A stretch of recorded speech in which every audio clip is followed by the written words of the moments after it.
welcome to Cus I Wanna. I almost said TACIS. I'm so used to hosting TACIS. I am Arden Hart, and this is The Line, and with me today is Jovan Bradley. What's up? How you doing? I was jamming that thing. I was Right? popping and Good locking bop. and polka dot. Oh my gosh. Yeah, so you guys, I was scrolling on Instagram like maybe a month ago or so, and I came up on a clip, and I was like, who the fuck is this guy? He's really good at debating trans stuff. And then I kept scrolling, and all of a sudden I got some God and atheism debates, and I was like, oh shit, I gotta figure out who this guy is. And I watched a little bit of a couple of your streams, and I was like, I have to reach out. I gotta see if he wants to be on a show because you are so good at trans stuff. Um, and you're cis, and we only have Thank trans you. people on our trans show. And I'm like, I need to like bring in your talents and my talents and have us do a Cuz I Wanna episode with our powers combined. So why don't you point people to who you are and what you do? And we've got links in the description, but yeah, promote. Yeah, so I was actually telling you earlier, I used my full government on the internet, so you can find me at Jovan Bradley basically everywhere. Blue Sky, X for some reason still there, Instagram, Twitch, TikTok, all the YouTube, all the things. Yeah, I mean, I've been debating on the internet for 4 years now. I started debating when Trump, 4 years when Trump originally ran against Biden the first time. Is Okay. when Yep. I started debating on the internet.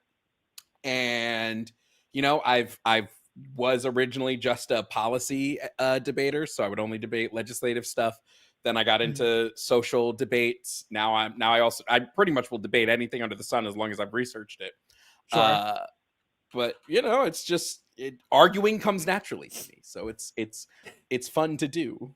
See, you're gonna fit in so well because I also argue very naturally. That's why I was drawn to this stuff. Yeah, we actually started TACIS about 4 years ago. It was right after the 2020 election happened. My friend Katie and I, at the time, Katie doesn't do TACIS anymore, but we were like, man, you have all these like atheist call-in shows and these places where people are debating online and like on Twitch and stuff, but you don't really see a lot of trans people taking on these debates actively from live callers. It's often a cis person who's really educated, which is great. If you know what you're doing, like do it for sure. But a lot of the trans creators I knew were doing more of like video essays and scripted content. And so we started doing this, and now that was about 4 years ago now. So, oh God, it's too long. But yeah, go ahead. Well, I mean, I got my start on TikTok because Okay. that's where Yep. I don't know if you're up to date on debate talk. That's what we call it over there. Okay. There's lore. It's actually crazy. There's people who are in jail. There's lore for people who are Oh God. passed away. It's so deep in the trenches that we for a while said there were seasons every time something new happened. But I've slowly moved off of TikTok because it's just really hard to debate on there anymore because they're cracking down so much on political content. Yeah. So I'm like, okay, let's just get a Google Voice number. And then YouTube came out and was like, oh, we have lives on Shorts now. And I was like, well, that's interesting. And I've never seen more chuds in my life. So that's where I now specifically debate callers from YouTube. And it is exactly as arduous as it sounds. Yeah. No, that's really interesting. I don't know much about like the TikTok debate sphere. Despite being 29, I feel like I'm a boomer when it comes to TikTok. I just like I didn't get on the hype train, and now I feel like the content that I see there, I'm like, oh, it's so cringe. I don't know if I could ever do any of that kind of stuff myself. But I like what you do. You're just kind of doing clips of you debating, and that feels nice. That's more my speed. Listen, But yeah, I would love to say I don't like the cringe stuff, but I love skibbity. I love the brain rot that whenever someone says skibbity, I'm like, I don't know why. It's funny. It's funny every time. I do listen. I love a bit of terminally online, like brain rot stuff. That's good and fun to me. It's more of like how women, especially intellectual women, seem to be successful in the online space. There's often I don't know. I can't. Power to the girls who are doing it. Keep doing awesome stuff. I can't. It's cringe. It makes my skin like crawl. But that's why I show up here, because then I can just talk live out of my ass and I don't have to. I'm like, I don't know about you, I'm a perfectionist. So when I try to do like organized content, I never end up being able to release it because I'm always like, oh, well, if I just do this little thing and then this little thing. Whereas if I'm live, I'm like, listen, I know this shit, just got to talk out of my ass because that's where I'm the best. I think one of the things that has helped me is I don't need to edit my stuff as much, right? Because I'm just posting. So like I'll post video debates where I'm completely in the wrong. People have pointed it out. They're like, Jovan, that's not right. And I'm like, oh yeah, you can't be 100% of the time. Well, absolutely. And I also have definitely been like totally missed the mark before. Also people are saying my audio is choppy and now that's distracting me. Let me play around with this little. You sound great to me. Okay, it's coming through to you. Maybe it's just that one caller. Other people tell me if the audio is bad. I know. Commenter's backseat producing always grabs my attention. ADHD, by the way, so I get distracted so easily. I ignore my callers. Not my callers. I ignored if I'm on a call or like I'm gaming or I'm doing something. I don't see chat. Sure. I feel bad. Our screener is lovely. Also, by the way, shout out to Jess. She's fantastic. Thank you so much for being here tonight. I feel bad because sometimes she'll be tagging me trying to get my call on a given caller, like if we take them or not. And I'm so in the heat of debating that I just totally miss it. And like half an hour goes by and I'm like, my advice is probably useless now, but if you want it. I'll be on a call with somebody for an hour and chat will be like, Jovan, the timer isn't running because I have a timer that goes with every call. And if the timer is going, I know the call's recording. Okay. And they'll be like, Jovan, the timer's not going. And I'm like, well, there goes. Didn't record any of this conversation. So that's great. Mm-hmm. Yes, the woes of live stream content.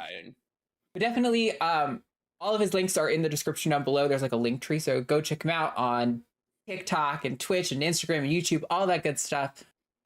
We have a couple callers on the lines, but the lines are open. The number is 720-619-2288.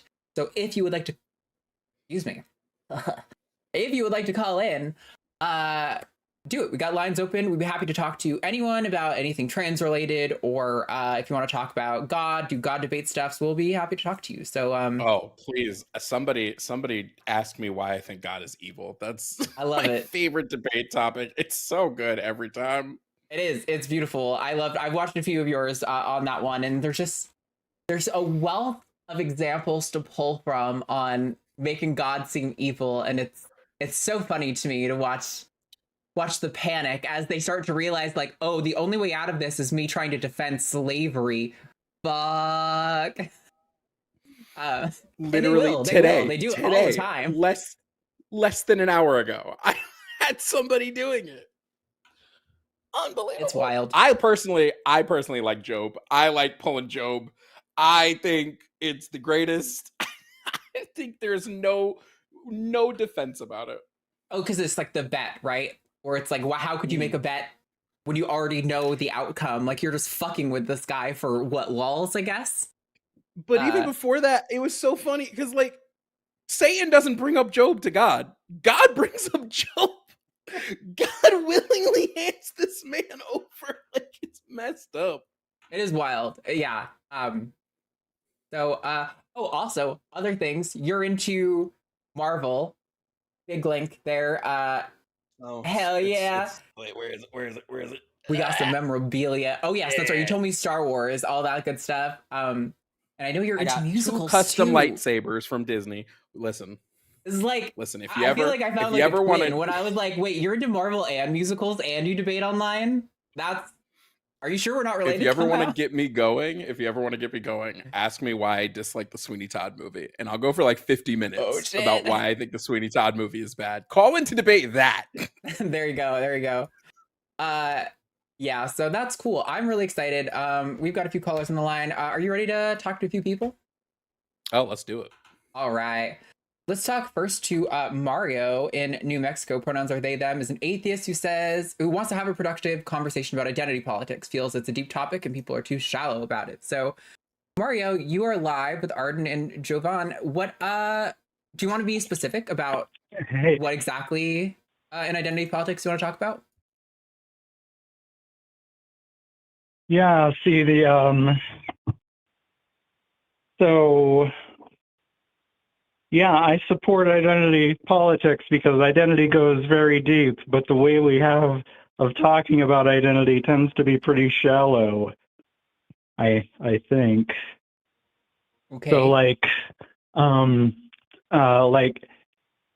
it's one thing for me to say I identify as non-binary, but that doesn't seem to convey the meaning, what it really means for me to be non-binary. Sure, labels are inherently reductive and are going to fail to really capture the full depth of anyone's identity. I think that's kind of universal.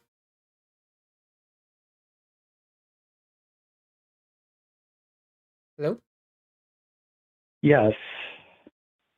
So well, yeah, because we need to, because identity isn't just a label. It's, our lived experience. That's another thing people think is shallow, but is actually really deep.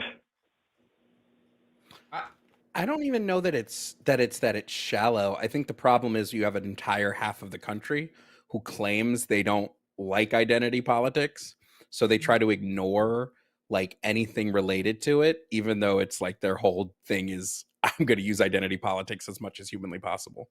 So I think it's just been it's the phrase has been demonized so much when like intersectionality is probably one of the most important aspects of us as people. Well, look, we don't have to get too deep into this, but I'm a Marxist, so I see, I see race, race functions as a social construct that upholds the ruling class. Based. True. Yeah, I don't think I disagree. I'm trying to figure out what your point is though. Like, what are you trying to get to? Like, I agree with everything you've said so far. I think I'm fully in alignment with you about. I feel so. Here, let me. Well, okay. Let me really quickly. Can I give you an example of what I'm talking about? I mean, I think I understand what you're talking about from what you've said. I'm trying to understand the point, not necessarily an example, because like it sounds like all you're saying to me is that like language is inherently reductive. Like just calling something race doesn't actually convey what the construct really is, and I completely agree with that. We have to incorporate the depth of our identity into our identity politics. So what are you advocating for? Like, do you think that we're not doing this the right way? Like, how would you change what we're doing to satisfy what you're at? Like, that's what I'm trying to get to. Okay, when someone says that the pronoun thing is just about what a person wants to be called, we have to be there, if possible, to correct the record. I'm pretty sure a lot of us are already doing that. Yeah.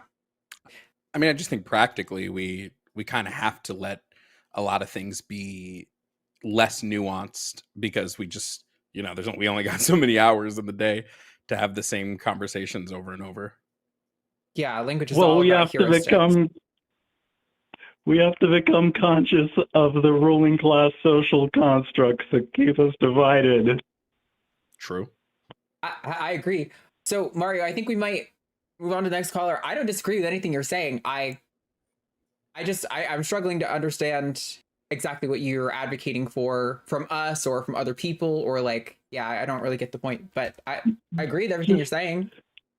So if you just notice how we talk about how much capitalism sucks, I'm there with you. Notice how we talk about things. Just to notice how we talk about things is very important. I agree. Okay, thanks, Mario. I don't got anything else to add, so let you go.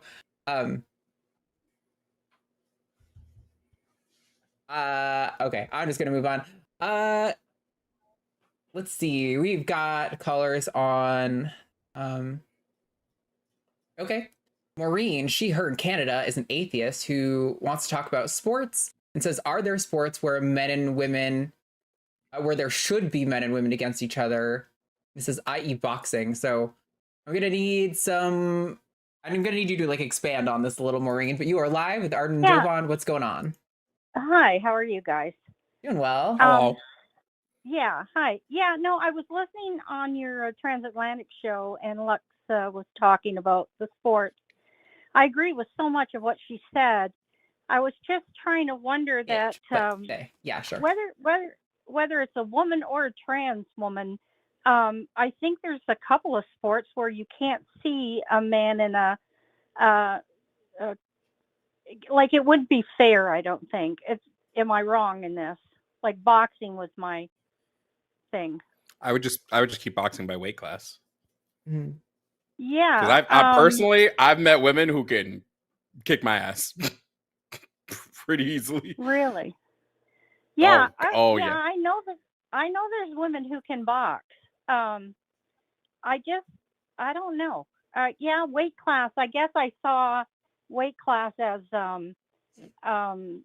like you can't do that in like sports where they're like team sports. Like you can't have all, just one size because why not? It just isn't going to work. Yeah, I've been pretty staunchly for co-ed sports. I think we should just do everything by skill level, right? We have skill markers, like, right? So if we just had everybody take, like, before you are able to compete, you take a bunch of tests, whether like if it's basketball, it might have to do with like your speed, your jump height, like all these metrics, and then we just have separate leagues per, like we have an A league, a B league, and a C league. I never thought of that. I do like the idea that some sports are starting to combine more men and women together on teams.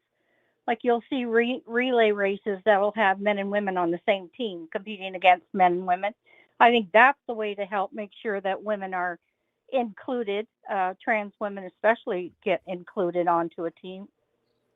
Yeah, I think, I mean, to kind of touch on what you're at, the initial part about like I think what you're touching on, Maureen, is that like from a purely statistical sense, normatively in American culture today, men seem to perform better at certain tasks than women. And I think it's fair to say that that happens in a statistical way. The problem is that there are exceptions to pretty much every statistical trend. That's why they're statistical and not like a law, right? And so we're talking about like regulations that end up banning entire groups of people over something that isn't actually really directly relevant to the performance in the sport. Like Jovan was saying, if you want to do skill level or height or weight classes or anything like that, that seems to me to be something that's directly relevant to your capacity in the sport, whereas your sex or your gender is just kind of like probably was a useful shorthand in some cases, but I think it's just become universalized. People over apply it because it was useful in a few cases, and now there's also been some sports. I really wish I could remember which one specifically, and I'll try to look it up before we get too far away from it.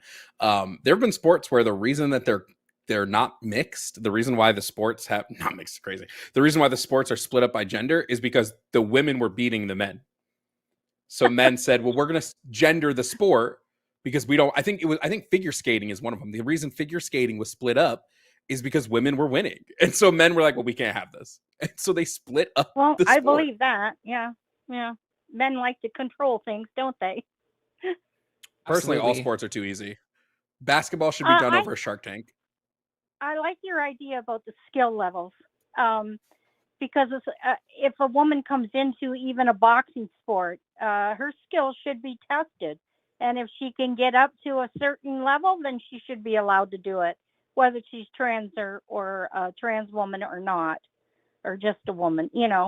I think skill would be the thing.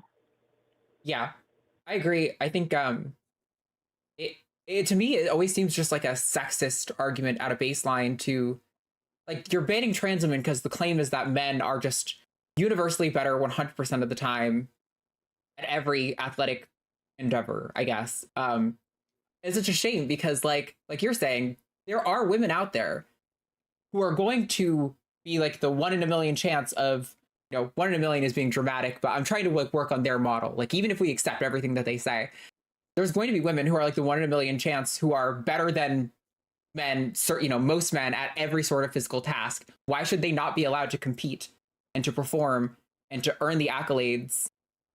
Yeah, go ahead, jump in. And it's not even true when you look at it on a sex-based level either, because they'll always tell you, well, females will always lose to males, but then you have boxers like Patricio Manuel who goes undefeated against cis men, right? So it's not even true on a male female on a sex basis. It's not true. Mm-hmm. Yeah, and I'm wondering, they're so obsessed with trans women not, being in sports with women. Have they ever told a trans woman that she can't compete with men? Like, what would their answer be there? Because they don't believe she's a woman. So, I mean, what would happen in that case over there? I don't know.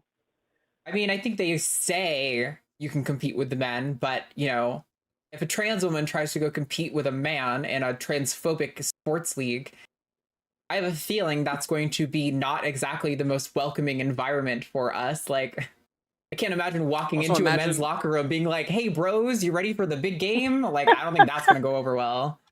But even further, imagine how much they would lose their minds if a trans man who has gone through like full transition, right, were to go compete against women, like cis women, in almost any sport. Like, they're going to look at that and be like, well, you can't compete here. So they're never consistent. Yeah, and I think sports should always be about the skill. Who's the best at what they do? Yeah, I personally don't care if somebody loses at the who's gonna win competition. Like, I don't really care. Like, there were a lot. Like, I don't. If people bring it up all the time, they're like, "Well, how do you feel about these cis women who lost?" I'm like, they should have been better. I don't know what to tell you. It's a sport. I know.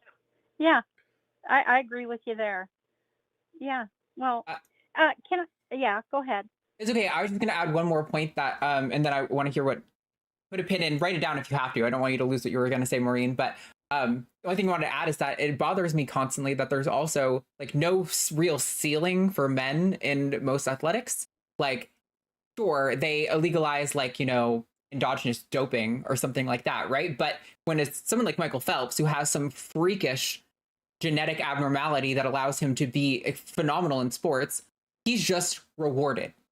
He's given medals. Yep. But when there are cis women who might have some sort of like intersex condition or some sort of biological reason for them being amazing, they're kicked out of the sport. They're told they're not woman enough. Like, why is it that there's no ceiling for men, but women get kicked out when they're good enough? Like, who was the black woman who was the runner who was barred from running because she had what was it, a higher bone density?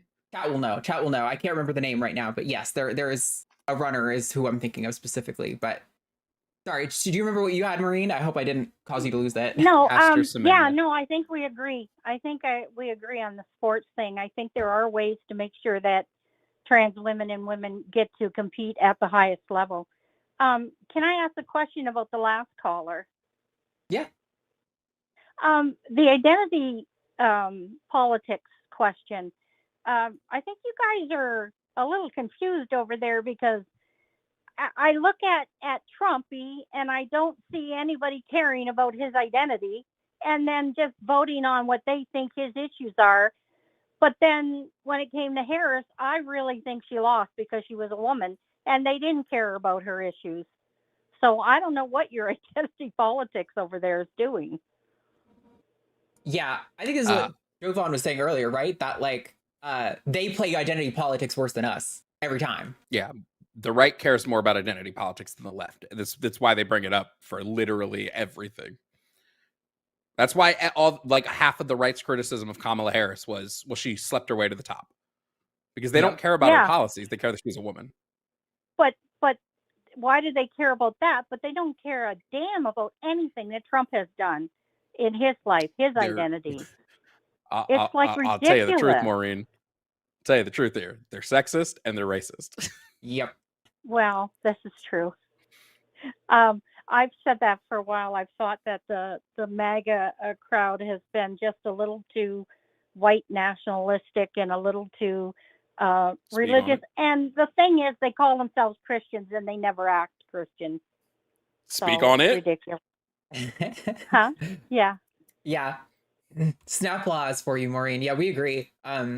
It's frustrating, and all trans activists are advocating for is back to you, just to tie it back into the sports question, is just that we develop leagues where we consider fairness and inclusion equally. Like, I'm not asking you to pair a Olympic level skiing man with a like 5-year-old girl who's learning how to ski in her kindergarten class, right? I want fairness in Yeah. sports, but I also Yeah. don't want to just wholesale ban trans women as a category or trans people as a category. Just advocating for inclusiveness along with fairness, some formula that will achieve both of those things.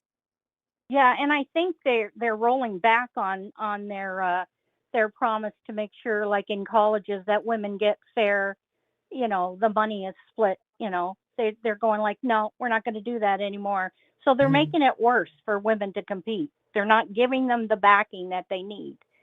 So it's Oh, just I absolutely. getting I worse. did get the name of. I got the name of. There were 2 Black women. It was Caster Semenya and Yes. Christine Mboma. I think is how That you sounds pronounce it. familiar. Both are cis women who were banned because they had higher testosterone levels, just like naturally Yep. higher testosterone. So they don't actually care about. They don't care about making it fair because why? They don't care if you're even if you're a cis woman, they're still going to kick you out. Yeah, exactly. Yeah, that's not right. Yeah, you're right. They're sexist. The sports and your sports is getting worse And over racist. there because it looks to me like the Saudi Arabians are just going to move in and try to buy up every sport they can, and we know how Oh they gosh. feel about women's rights.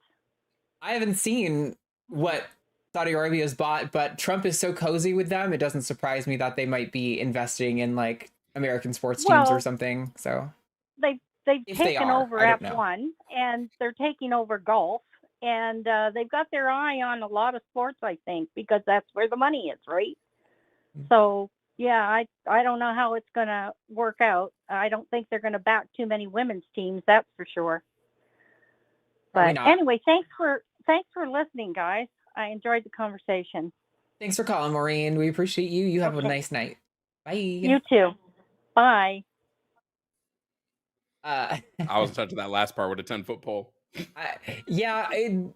I was a little bit nervous it was going to go. I didn't think it steered in the direction that I thought it was about to, but Maureen's usually pretty chill, so she's called it a few times. All right. So, guys, this has been fun so far. We have more calls on the line. We're going to get to here in just a second. I just wanted to say, like and subscribe. It's free. It helps the network. You help us grow. You can check out our Patreon, patreon.com/calltheline. Go check out all of Jovan's things. Twitch, Instagram, TikTok, YouTube. If y'all are clicking on my link tree, just, every link in there is pretty great. I post 2 YouTube videos a day. Hell yeah. Loads of content. Oh yeah, you guys, I forgot. I posted a link in the description. I was going to mention this at the top of the thing. I'm going to start posting clips from the line to my personal channel. There's no content on my personal channel except for one video right now, which is a clip from the line. I'm going to start doing more. So my link is in the description too if you want to go subscribe there. But go subscribe to Jovan first. He's way smarter, way more correct than me. So all right. Let's see who we've got left. Okay, this one sounds like it could be spicy and interesting. We've got Jesse, him from North Carolina, is an agnostic who says he wants to have a trans ideology debate. So we're starting off on a strong foot. Jesse, you are live with Arden. Jovan, what's going on? Hey, what's up? Can you guys hear me okay? Yep, coming through just fine. Yeah, so I guess I owe you guys like a little, I guess, apology / explanation, because I've never done anything like this, and I was just watching Jovan's channel right before, and he had so many people on that were just like to me they just sounded absolutely insane, and I was like really curious, and then so he said to come over to this channel, And so I looked you guys up, and then your channel's description for this video said what you guys were discussing, so that's why I put that as what I wanted to discuss. Oh, what is in the description? It's probably last week's video. Yeah, it's like, are trans women real women or something like that, basically. Oh, no, that's True. we're talking about that topic. We're talking about anything trans related tonight. So if you want to do trans women are real women, go for it. Well, yeah, I mean, I don't know. I don't really have like an opinion on it. I just kind of wanted to be like educated. Like, how would you define something like real woman? How do you define that? So Well, I have my own definition of woman, so I don't know what Arden's is. Yeah, no, hit it. I'd love to hear it. Sure. The definition I use is an adult human whose gender identity aligns with their personal schema on the female sex, which is a definition that a friend of mine, Katie, shout out to Katie, Katie crafted out of like, sociology and psychology. So it's a definition based in that. I think that one is honestly superior to mine. I've used some iteration of kind of influenced by both my own stuff and Rationality Rules has given a definition that I really liked. But I think your definition is more concise. So I'll probably just start articulating that because I think it conveys the exact same thing. But something to the effect of like, oh, well, no, I had it listed, but honestly, I'm just going to roll with Jovan's. It makes a lot more sense. So let's stick with that for the purposes of this call. Right. Yeah. So that's like psychology, right? Like it's not biology, and like that's the differentiator. Yes right? and no. Yes Like, and no. Okay. Gender is a psychosocial concept, so it has both linkings in our like neurobiology, and it has linkings in like culture and like society as well. So it's both. Well, I would say, there's like, just to build on that real quick, Jesse, just to kind of give some context, Perfect. I would also say that I would consider it like, well, I would say it's gender is distinct from sex. To be a woman is distinct from being a female. I would not say they're orthogonal. Like they're not unrelated. Like obviously there's clearly a very large correlation between the two things most of the time. But go ahead. Oh no, yeah. I just was wondering about the neurobiological component. Like, is there like something I can look at or like read about that? Yeah, so there have been some, there's not, it's not extensive yet. There's been some studies into hormone washes in gender and how hormone washes in utero. So like when you're in your parent's stomach, like some hormone washes can affect your gender identity. There's also, if you look up things like epigenetics.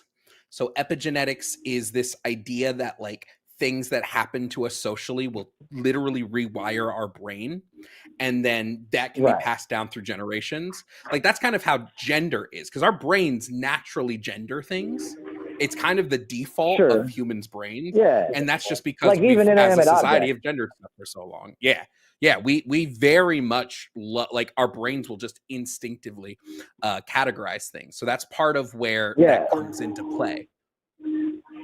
Yeah, I grew up around a lot of rednecks, so I've always wondered why like they refer to their cars as women. You know, like I'm just like, ain't that crazy, like, Jesse? They can refer to their girl. cars. They can refer to their cars as a woman, but say a trans woman is a woman, and they lose their minds.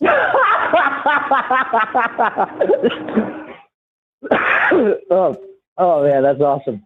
It's pretty good.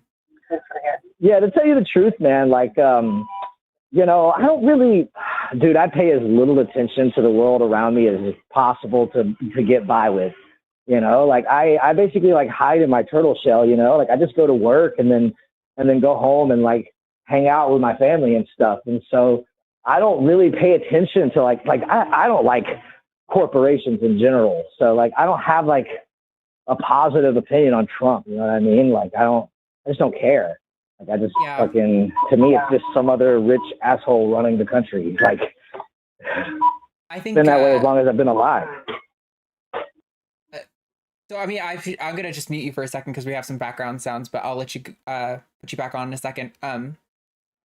Yeah, I think it's frustrating. I appreciate that it is too much and almost none of it applies to you. So you're like, why do I really care? I just want to go home and get my shit done and mind my own business. I genuinely appreciate that. And that is why this show exists, because I realize that the vast majority of people, Jesse, I think are in your shoes, where they are people who have no relationship to any of this and they just see it on the news and that's all their only interaction with it. But it's frustrating because I don't get a choice. You know, trans people don't get a choice to not be involved, to not be aware. Like, there's different laws. If I'm flying to one state and I have to do a stop in another state, whether I can pee in each state is a different. I have to know the laws in each state for whether or not I can take a fucking piss. Like, it's completely ridiculous. And I do appreciate where, you know, your position. I just, I want people to care. Well, more I understand. because it's insane. Yeah, I don't understand. get a moment to breathe. Like, I would love to just hang out with my reptiles all day and not fuck with any of this nonsense. But instead, I'm here debating people for a living and have been for 4 years. So. Right. Yeah, no, that makes sense. Like, essentially, you know, if other people that it's not necessarily relevant to aren't aware of the subject, then it just sort of makes it like less relevant. Like, you need people who it isn't necessarily affecting to get behind the movement, because that makes it more, I guess, prevalent, more available to the average person. Yeah, and I think if I can do one more little bit to cement home why you and other people should care, it's because all of these laws affect you. When they have a bathroom law about you know, trans women can't use female facilities or something like that, all of those laws affect cis people. In fact, I would argue that they're going to, in fact, impact cis people to a certain extent more often than they're going to impact trans people when it comes to the socially enforced things like bathroom laws. Obviously, healthcare laws are only going to affect trans people, really.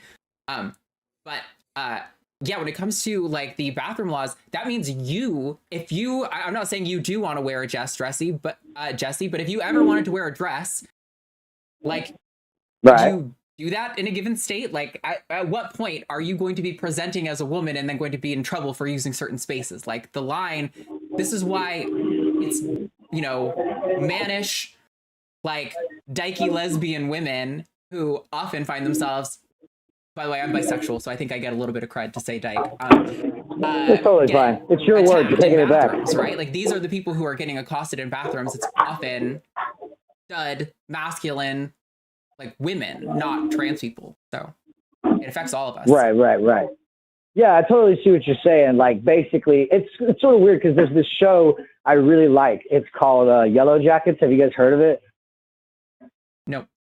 I've heard of it. Oh, okay.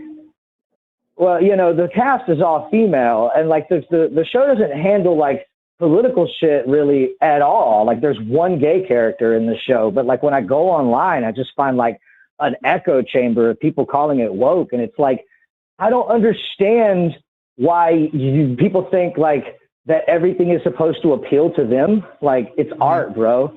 Like, maybe just because like I can't. This is what I want you to understand, Jesse. This is what I want you to understand. The right thinks that Star Wars has gotten too political. The movie about a war and trade agreements and political intrigue has gotten too political. Right. Yeah. Right. They're not the brightest bulbs in the pack, friend. Like, literally, I agree with the third movie is all about the fall of the Republic, right? I mean, it's literally like, this is how democracy dies. It's like, yeah. Yeah, I don't know. I've never, so I think I would ask the question, because I don't know the answer. Is there crossover between the internal politics of the original 6 Star Wars movies and like what America was experiencing as a country politically when those movies were released? Like, is there crossover? Yeah, it's literally about the Vietnam War. Oh, okay. Yeah, like I never heard that. I don't think it's 1-to-1 anymore, but Star Wars, like that's where Luke, if I'm not mistaken, that's where Lucas got the ideas, was like the Vietnam War. Mm-hmm. But also, they're space Nazis. They're quite literally space Nazis. So like, you could put it into anything, it'll work. Still political, yeah. Well, I just meant like the political like issues of the time. You know, I'm actually not really like super big into Star Wars, so I have no idea when it was made. Was it like made relative to 70s. World War II? 70s. Oh, I think the okay. first one Got you. was the first one 68? Don't ask me. I'm terrible with things like that. 87, actually. No, that's the magazine. Sorry, 77. Oh, okay. Well, I'm a little embarrassed to admit this, but history is probably my worst subject. That's fair. I don't need people to be, history wizards. I just want them to fucking give a shit about the things that are happening that affect both of us, but that particularly affect the group that I'm in. And it's like, hey, this is bad for all of us and really fucking bad for me. Like, actually makes my life demonstrably worse in so many ways. Can you please give a shit enough to, if you're, I really want people to vote more than anything, but if you're not going to vote, at least fucking do some other kind of organizing, anything, organize a protest, show up at some sort of event, call your senator. I don't care what the fuck you do, just do something. And remember, when fascists go against certain groups, they do it to see if you'll step up. And if you don't step up, they know that they can now go towards the next group in the chain, right? Hitler didn't start with Jewish people, right? He the first people that some of the very first people he rounded up were just the Marxists that lived in Germany at the time. Then it was Jewish people. There was black people. It was queer people. The whole point is that they want to see if they can get away with it. So the only people that are going to be safe are rich white men. Everybody else. One of the first institutes the Nazis burned was the Institute of Sexual Wellness, the first ever LGBT clinic that ever existed in the entire world. Was one of the first things that the Nazis burned, and they burned all of the research. We are literally just on loop right now, and if people don't fucking do anything, yeah. I don't really know. That's the thing is so I'm 36, and as long as I've been alive, the right and the left have been arguing about the end of the world. These people George Bush is going to destroy everything. When I was fucking I want to say 16. What'd you say? Sorry. I said he kind of did. Yeah, right. Put us into a global recession. Started us in a 21-year-long war. George Bush wasn't great. Right. Yeah, I can see that for sure. It's just that I'm not I wasn't. I don't know. It does seem sort of irrelevant, I guess, for me to say that I wasn't affected by it. Yeah, I just think I don't think it's a fair comparison to say that when we look at least coming from the 80s onward, when we look at the right versus the left in the US, every right-leaning administration that we've had has fumbled the bag every time. And the left-leaning administrations have to come in and never everything. So I will now never understand. I'm not a big fan of the Democrats, but I'll never understand the both sides thing personally. Yeah, true. Right. Okay, Jesse. It sounds like you are at work. And yeah, it's totally fine. You guys, I can let you guys go. So, yeah, we're it's not a problem. I'll let you guys go. All right, peace. Bye. Have a good one then. Thanks. Yeah. We didn't really. I was kind of hoping they said trans ideology debate. I was kind of hoping we'd actually get a disagreement or a challenge in there. I forgot. I wanted to ask him what he meant by ideology. I mean, it's one of those things where, to the extent that racism and capitalism are ideologies, I suppose you could consider it an ideology, but obviously that's trying to indicate a very specific thing. It's just so ubiquitous. Whenever I talk to somebody who uses ideology, they just mean trans people exist. Yeah. Whenever it's the ideology, it says, "Oh, trans people are around." That's the ideology. And I'm like, okay. Yeah. So, we got a couple of interesting calls. Think I'd like to talk to, though, Chris here in California, pronouns are he, him, who wants to discuss transracialism. So this could be an interesting topic. We'll see how it's gonna go. Chris, you are live with Arden and Jovan. What's going on? How's it going? Pretty good. I've heard Jovan mention this briefly before, and I think I've heard Forrest talk about it briefly, and I'm sure Arden, you have talked about it, which is a common anti-trans talking point of like, well, if you're going to identify as a woman, then I'll just identify as black. And I wanted to kind of ask why that's invalid. It seems to me that I know the standard talking point is, well, but it kind of is. I mean, No, it's not. I'm not black because I identify as black. I'm black because we live in a legal system that created racial categories, and I'm legally forced into the category of black. I don't wake up and have to. True, there's nothing in my head that tells me I'm black.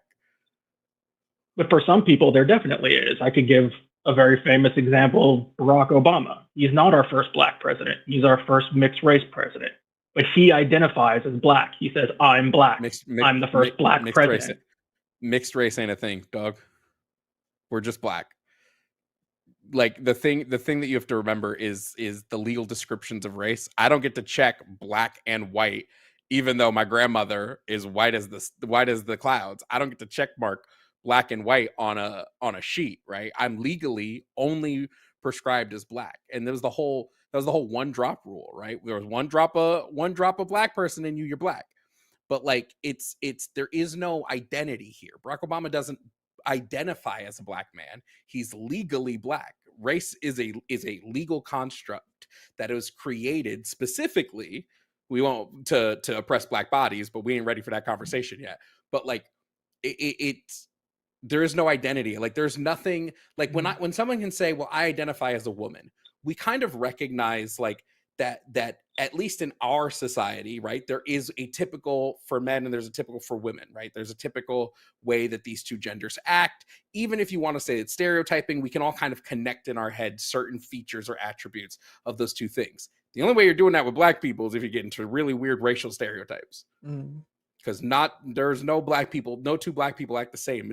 You're going to find more similarities between a white man and a black man who live in the hood than a black man who lives in the hood and a black man who lives in Vermont. Sure, I agree with that. And I would say that when you get into like racial stereotypes, they're obviously mostly negative. But like appropriating black culture is a thing, right? If somebody can be accused of like, oh, you're just appropriating black culture here. Yeah, because we're not talking culture, we're talking identity. Black culture is a totally different thing. And in fact, black culture only exists if a black person doesn't lost our identities. Black culture as a whole. I understand that. Black culture was an invention because sorry, Chris, because sorry. We're not trying to just like butt in. There's a delay, so there is an awkward timing thing here. We're not just trying to be annoying. Yeah. So yeah, I understand that the creation of black culture was because your culture was stolen. But I would say that, there is still subtle differences, even if you don't want to talk about black culture, between like Latin American culture and Asian American culture versus, Asian American culture versus Chinese culture, right? It's a separate culture. It's a separate identity that has formed here in the West, separate from their original cultural identity in the East. And somebody can identify with that culture more or less. Different though. Identifying with the culture is going to be different, right? When we talk about gender is this innate sense of your sex, basically. It's just something that's innate in us. I don't have an innate sense of being black. That doesn't exist. Like, it's just not there. There is nothing ingrained in our brains that tells us we're black. We are only black because we were legally pushed into that category, right? They're just two different things. I think there's some analogs too in like broader queer culture. Like there's a lot of people who are, like basically generalizing here, but basically straight women straight cisgender women who are allies, who very much identify with queer culture, and like a lot of their friends are queer and they love to watch Drag Race and they go to Pride every year and they, you know, have all the right opinions, whatever. But that they aren't actually LGBT themselves. Like there's a difference between identifying with a culture and identifying as X, Y, or Z. So I don't think that this particular bridge is super relevant to whatever point you're trying to make about equivocating transgender to transracial. Also, transracial, just FYI, that phrase is used strictly, well, not strictly, but it's primarily used for when we're talking about like people who are adopted by different racial groups. Mm. We call that like transracial. Are you on the oh, Chris dropped somehow. Oh, sorry, Chris. Arden, YouTube chat is saying that the callers are way louder than us, just FYI. Oh, okay. Let me see. Let me add to our, okay, I see what's going on. I had automatic gain control set for the callers and not for us. So I'm sure we're both about to get way louder, and apologies for blowing out your ears. We'll level it out. But now hopefully everyone should be the automatic gain control. So hopefully everyone will be level now. Yeah, it's frustrating. You know, Chris, if you're watching, call back. We still have, well, there's no open lines right now, but when the line clears up, try and call back, because I kind of want to continue that conversation. We just got to the point where we're like, okay, this line of questioning is kind of debunked, but like I wanted to get back to your point and see if you had like another argument or something you could bring. And Jovan, tell me if you think this argument is bad or not. You know, very, very white person here. As far as I can tell, race is something that is heritable. Like, that is something that you get from your family. As far as I can tell, you don't get gender from your family. Like, I don't inherit being trans from my mom. I wouldn't even say it's you get it from your family. I would say race is inheritable from whatever social system you're in. Like, okay, yeah. I obviously, when we're talking about like phenotypes, like, right, I'm black because my skin is black, but like black is just a legal category that like we're forced to be into. So I whenever we start talking about race and stuff, I like to be very clear that like the creation of the legal categories of race were created to oppress. Gender is a bit different. Yeah. Well, Chris, if you're watching, I would love it if you'd call back, because I think this is a common talking point, and I would have liked to have seen the conclusion of that conversation, or seen it run a little bit longer. But anyway, we've got other callers on the line. Probably going to shut down the lines here shortly, because we're at about an hour, and we've got 6 calls on the line. So that'll probably be enough for us to go like another hour of calls, and then we'll take super chats. Oh my god, it is so hot in here. Matt, if you're watching, is there any chance you could turn down the AC just a tiny bit? I would love to have some cold air pumping in here. Thank you. All right, we're going to talk to, let's see. Ooh, this could be interesting. Bug, any all pronouns in Tennessee, says that gender is not a neurosocial concept, but purely a social construct. That is incoherent as far as I can tell, but I would love to hear your argument, Bug. So go ahead. Tell me why I'm super fucking wrong. Howdy. How y'all doing tonight? Doing all right. Chilling. Cool.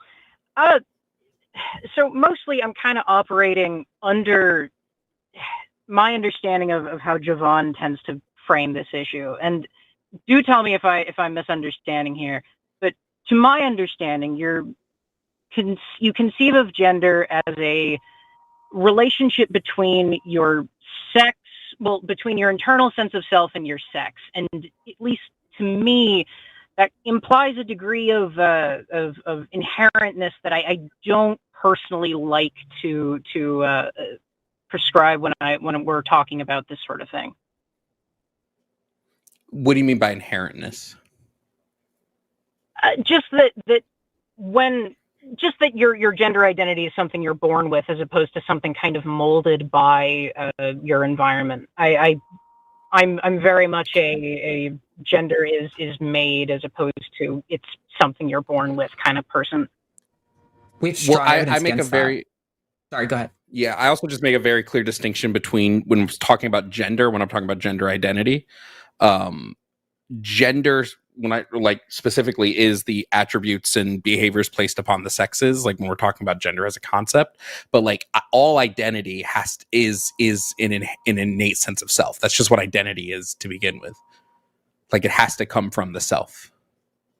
Yeah, I mean, well, sorry, just real quickly, I just completely reject this notion that gender is purely socialized. I think we have several really strong examples that counter this. One is that if gender were purely socialized, then I think we would expect to see some stronger impact of some sort of conversion therapy practice. And secondly, we have several, or at least one really strong case of, what is it, John Money, or who is the person who had their dick removed because they had a botched circumcision, and they were like, gender's all socialized, so just turn it into a vagina and make him a girl. And then he fucking killed himself. Yeah, Money's prevailing theory was that gender and sex had zero correlation whatsoever. Gender was completely social, and it had nothing to do with our biology or anything like that. Yeah, I think it's completely fair to say that sociality plays a large impact on your gender identity. And I think, like, as humans, we're social species, so sociality is inherently tied to our biology. But yeah, I completely reject this notion that there's no biological underpinnings and it's purely socialized. I wouldn't say that there's no relation to biology. I'd mostly just say that, and I don't think that conversion, my stance means that conversion therapy would be more effective. I think there are elements of your identity that are formed as you're growing up and that have that influence you, that can't necessarily be changed after that has been put in place, I suppose. Yeah, you would just be talking about neuroplasticity. Well, yeah, which would fall into. But that's what we mean when we say that. Well, at least it's what I mean when I say that gender is a neurosocial concept, right? Mm-hmm. It's that the social side will literally change and rewire the brain. Like my definition of woman, like schema, like somebody's schema is the what they've categorized information as throughout their life. So they get all of this information and their brain subconsciously decides whether or not their gender will align with this stuff. So this is going to be where both the neurological and the social elements of them come into play. Okay. Yeah, no, that kind of caps off any issues I would have. That I'm not sure what it is, but that kind of framing put everything right, I suppose. I will say, Bug, I think an interesting branch off of this conversation that is maybe what you were trying to get to, and maybe not, tell me if I'm totally off the mark, but I will say, I do think potentially the strongest argument in favor of trans inclusion is a bodily autonomy argument. One of, I don't think being trans is a choice, but I think it 100%, like, we have no way of looking in your mind to see if you're sincere about your identity, right? And so because of that, I think that it should be the exact same if it were a choice. Like, we should have all the exact same legal protections and all of that around it, even if it was purely a like autonomous decision that you're making for yourself. Because why the fuck shouldn't you be allowed to have the genitals you want to have the body you want to have the hair and expression you want to have? That said, I don't think being trans is a choice, and I don't think it's purely social. I think there's a large biological underpinning, but if it were purely social, I don't think, like, I think in the world where it is purely social, we still have the strongest argument in favor of trans inclusion, which is bodily autonomy, in my opinion. Oh, certainly. I mean, a lot of why I kind of focused on this as a topic is that I myself, I don't necessarily think, I wouldn't say that I chose to be trans necessarily, but I could certainly go my life without any sort of cross-sex hormones, and I would be able to live my life satisfied. I would prefer, though, to have those hormones and to present more in the way I would like to, but I don't think it would be something I necessarily need in order to be a happy and fulfilled person. It's just the way that I would like to live. Sure. I wanna just quickly circle back to touch on something Arden said earlier. I want to be really careful when we say that gender is strictly social, and a lot of people do this in arguments, and I think it's actually really harmful to the case, because if we go, well, gender is strictly social, then that leaves a lot of room for people to go, well, then if it's social, we can change it. If it's social, then conversion therapy has to, I'm not saying that you said that. I just think that I really want to underscore how important that this is, because if we're saying like, well, gender is strictly social, then who's to say that they're like this push for conversion camps isn't right? Like, it just leans into the social contagion argument that a lot of transphobes make. That's all that worries me. Yeah, it's certainly a kind of, I feel like it's a bit of a double-edged sword, because on one hand you could make that point if you could make that point if you go for the fully social argument, but I feel like at least kind of how I was conceiving of the neurosocial concept before, I feel like it leads to a sort of, it potentially anyway could lead into a sort of eugenicist argument, in that, oh, well, if we can figure out what it is that makes people trans, we can hammer it out of them with an ice pick or with a genetic manipulation. You know, it just kind of depends on the hill you want to die on, I guess. But I think, Bug, to assuage any fears, our understanding of the brain, our mapping of neurology is nowhere near the ability for us to be like, oh, someone is trans or has a gender identity, we can identify that and affect it somehow. Like I would argue that I think the entirety of all human experience is purely chemical in the brain. And so ostensibly you should be able to kind of identify like the gender of the brain, right? Some sort of pattern of firings or something like that. But the problem is, your brain, much like a schema, is like this network of interconnected nodes. And your brain has the ability to, if you remove parts of it, to remap all of that to different nodes in your brain. So like, this stuff is so fucking nebulous to the extent that we can say that there is some sort of biological, neurological underpinning. Trust me when I say that we are nowhere near at this point in time the medical technology to be able to be like, well, if it's in the brain, then we can just remove it. Like, that's just not how that works at all. Well, yeah. Just in the eugenics has never exactly been a very reliable science anyway. It's Sure. always relied on horrible understandings of neuroscience and biology. I'm not saying Sure. I don't think we'll ever actually get there, but it's just one of those. If someone with a lot of money can say it convincingly enough, you know, who knows what could happen, you know? I also just think they don't need eugenics because they're just trying to commit a transgenocide, so they don't really care. Eugenics might make it easier for them, sure, but I think they're gonna do it. They're gonna try to do it either way. Well, yeah, I don't know. It's kind of. I only make the argument just because it's kind of what I reflexively get most. It's what I reflexively pounce on first, I guess. The weird bioessentialist arguments always kind of like set alarm bells off, and so I have a bit of a hair trigger for those. That's fair. With good reason. I think there's lots of examples of where that's been warranted. So yeah, I appreciate the conversation, Bug. I think it is an interesting conversation about, you know, where is gender in the brain or the balls or wherever it's stored. All right, Bug. My gender's definitely in the ball. Yeah. I appreciate the conversation, Bug. You have a lovely night, and we'll talk to you later, okay? Same to you both. Have a good night. Bye. Bye.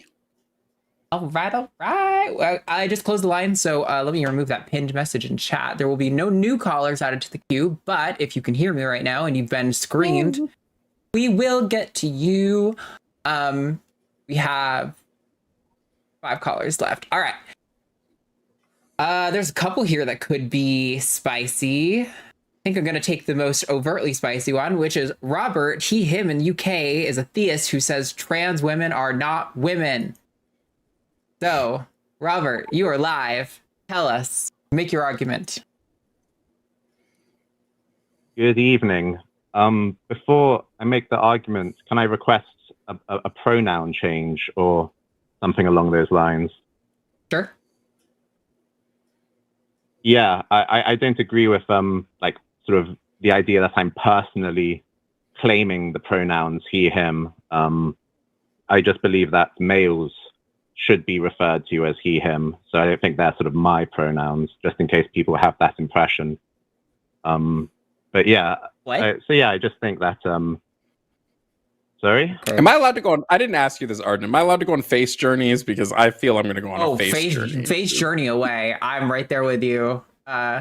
Okay, proceed, Robert. Yeah, thanks. Sorry. Yeah. So what we call what are commonly called trans women are really men who wish they were women. So that's why I disagree with your show. Robert, what's a woman? A woman is an adult. A woman is an adult human female. Why? Did you hear me? Yeah, you said yes, why. I asked why. Oh, why? Sorry, I thought you said what. Sorry. Why? Oh. Well, that's just the way the language is. Okay, so it's just because this is the definition, this is what women have to be? Yeah, that's what the word means in English. Are definitions descriptive or are they prescriptive, Robert? Could you explain? I don't know what you mean by that. Sure. Do definitions describe how words are typically used, or do they prescribe correctness to words?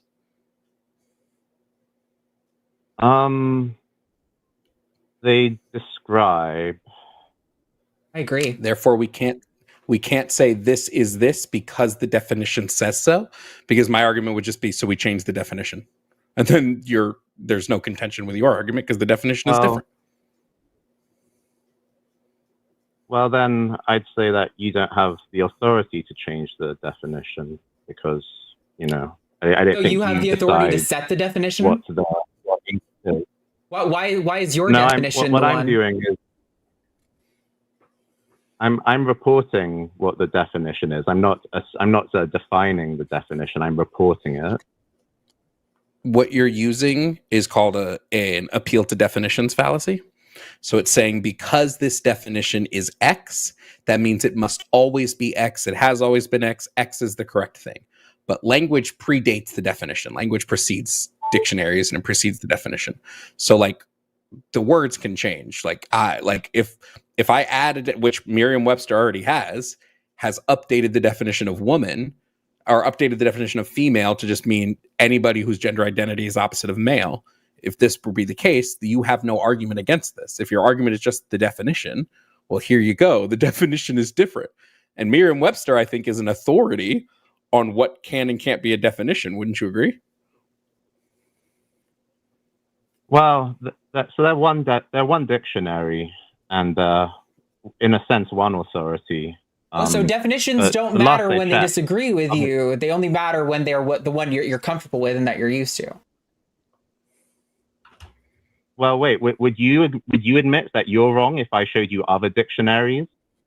No, Robert, because dictionaries have nothing to do with the truth value of a claim. I want you to substantiate your claim with facts and evidence or an argument. I don't care what the definition says. I also think adult human female can still be a definition of woman. I think words can have multiple definitions. So one definition can be an adult human female because there are women who are adult human females. Well, I'm getting a little confused because if we were to take your line of reasoning and apply it to, let's say, what the meaning of rain is, and if I say, rain means when sort of water falls from the sky in a liquid form, something along those lines, and then you say, well, no, rain means when water falls from the sky in any form, then how should we decide which of us is correct? Well, then we would look at all the times that rain has fallen, all the evidence of rain falling that we have, and evaluate whether or not it's solid, liquid, or whatever. We would evaluate the evidence and we would evaluate the argument, which is why we're saying we don't care what the definition is. The definition is just a description of how people are using the word.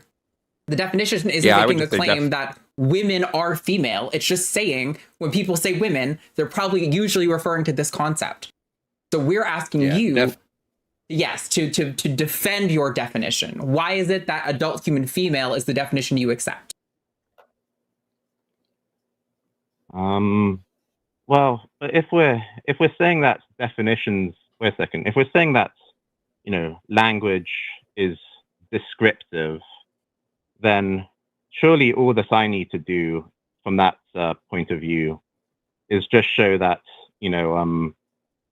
the people using the language in the way that I claim are, in some sense, the majority or the authoritative group. Isn't that right? No. Okay, but then Robert, all that is an appeal to majority. So if you're telling me if we convince 51% of the world to, when they say the word woman, to include trans women in that definition, then you would agree that trans women are now women at this point. Well, potentially, but I think I have reason not to do that. And while it's not about the definition, right? So there are other reasons you believe trans women aren't women. It's not just because. Just really quick, when I asked you and I said, what's a woman and why is this a woman? Your answer was, well, just because that's what the definition is. But that's not the reason why you think trans women aren't women. There's some other categorical thing here. What is that thing? Yeah, the other categorical thing is that when we talk about the majority, we need to specify the majority of who, because, you might... Robert, this is not an answer to the question, and I'm concerned you're not listening. So I want to have this conversation with you, Robert. Wow. But hold on just a second. Yeah. I want to have this conversation with you, right? But what you're saying right now is in no way a response to what Jovan's question was. So I want you to... That indicates to me that you aren't actually listening and you aren't actually trying to have a conversation. You are just kind of like maybe panic going back to the thing you said at the beginning. So let's not do that. There's no reason to panic. We're all good here. Jovan, do you want to ask your question again and see if he can answer it this time? You. Yeah. What is the categorical thing that women have that trans women don't? Because you're saying it's not about, we're understanding that it's not a definition thing, because even if 51% of people all agreed, you said, no, they're still not women. So there is something about the category women that trans women can't, and argue. This is the defeater. Nobody's ever been able to combat this argument. We're saying that there is a condition that is necessary for all women to have that trans women do not possess and that cis men do not possess, right? So what is that necessary condition? What is that category condition that is needed to fit into the category of woman?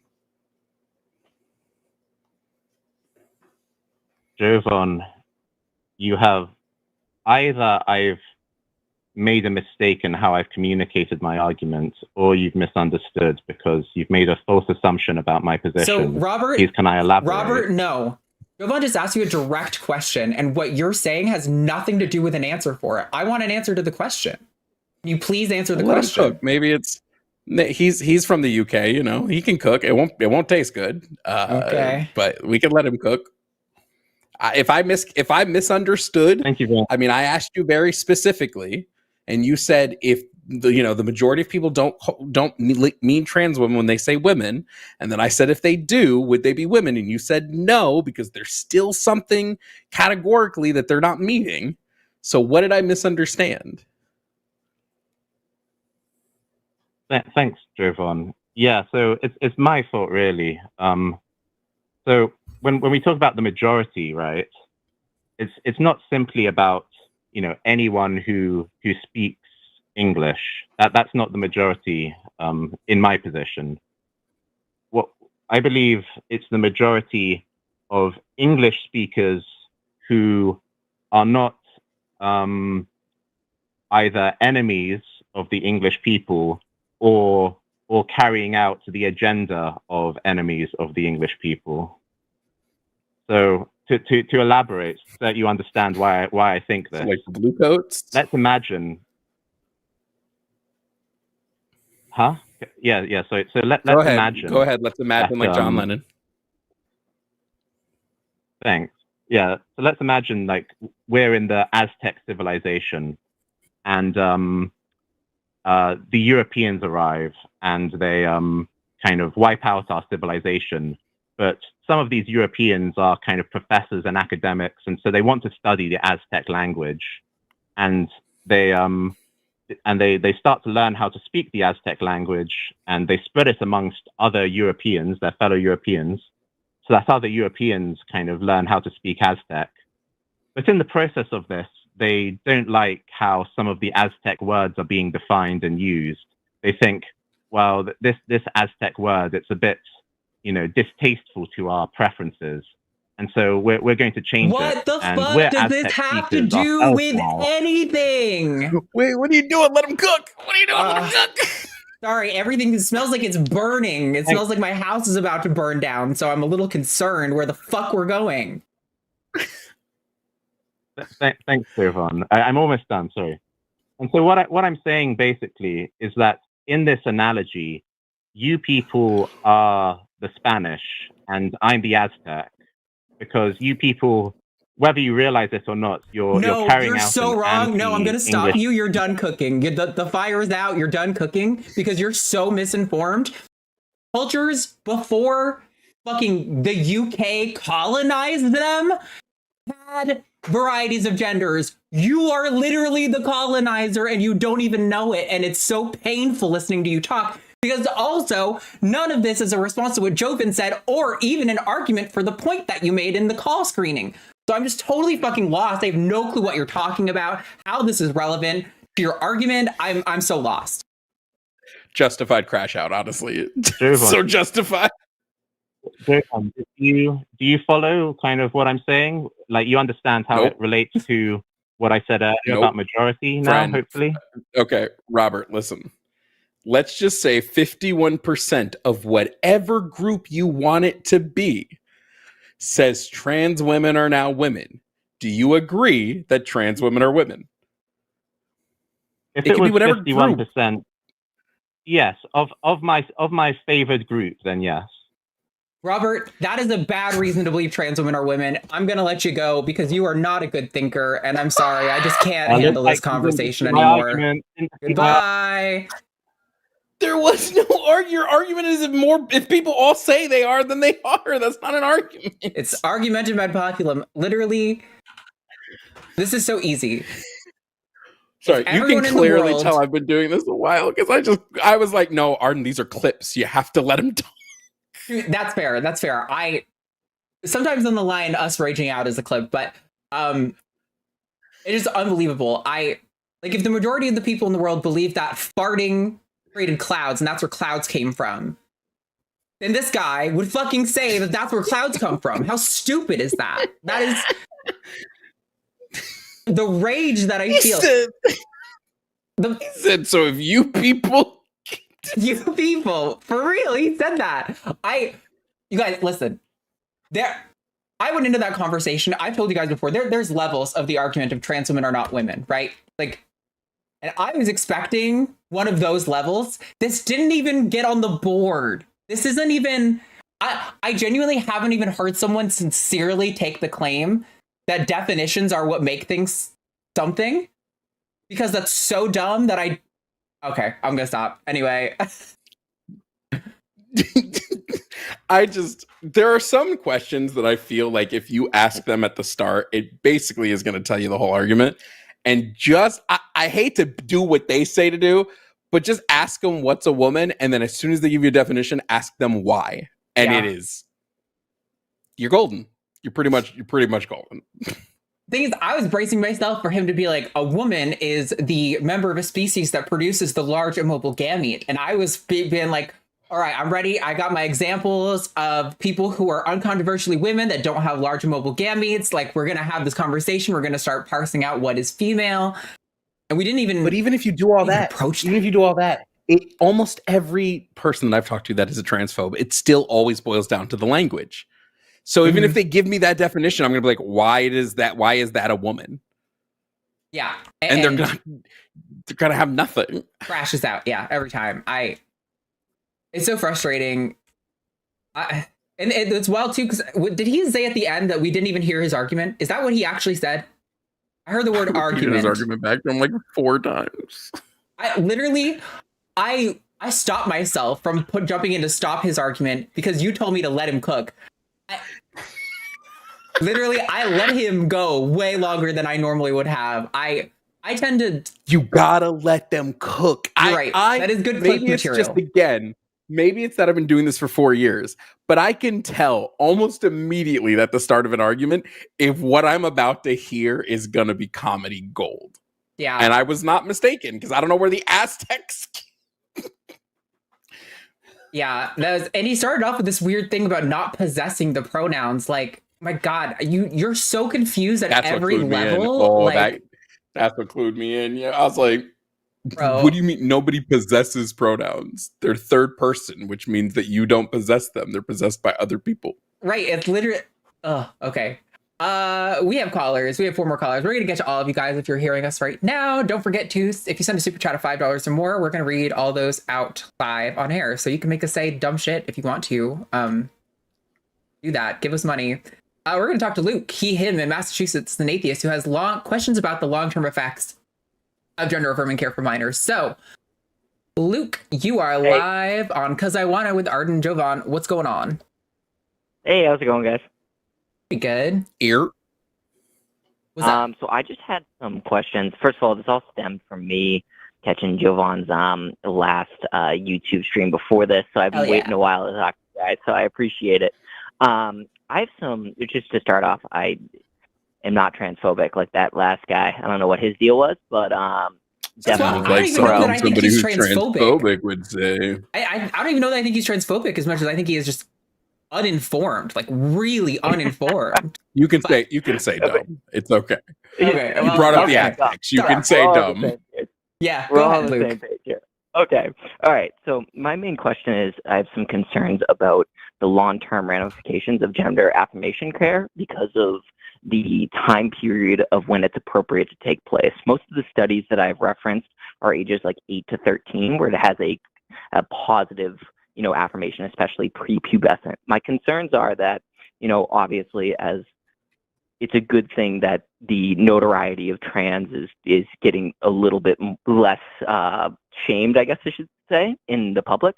But I am concerned about any sort of trends or fads picking up with young people and them kind of hopping on the bandwagon.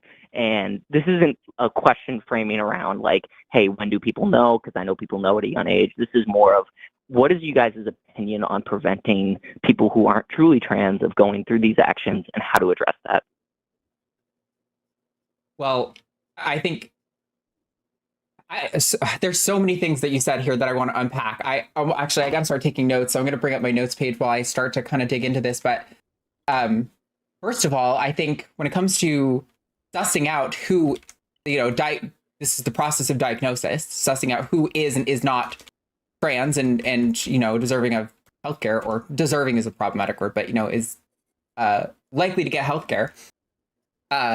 The Journal of the American Medical Association pushed out a paper just at the beginning of February. I don't have the numbers in front of me right this second, but the people who were under 14 getting gender affirming healthcare was like 0.05% of the population of people who were insured, by the way, which the people who are insured are going to be getting more healthcare than the people who are not insured, generally speaking. When we're talking epidemiological data, which are like large trends, I think it's fair to make broad trend statements like that. I apologize. What is oh my God, I can't even say the word you just said. Yeah, epidemiological? What does that mean? I apologize. Epidemiology is the study of like how like diseases or conditions sort of form and spread throughout a population. So like the rates at which the flu is happening in a given season, that is a concern of epidemiological research. The rates at which cancer is happening in the American people, those are epidemiological concerns. So I'm with you, Luke. I also had no idea what that word meant. oh, cool. Word. Yeah. So Awesome. yeah. So when it comes to Not like alone here. large scale epidemiological research like this, very few people are actually getting this healthcare, and the researchers who put this together even noted that the number of people who were accessing the care was so low that it likely indicated that actually not enough people were getting the care, meaning more people who were trans were being denied access to care than were being given care. And let me tell you, as a trans person who knows lots of trans people, that far more aligns with my experience than this notion of like people, especially children, getting rushed into healthcare and being given access to things like hormones and puberty blockers immediately.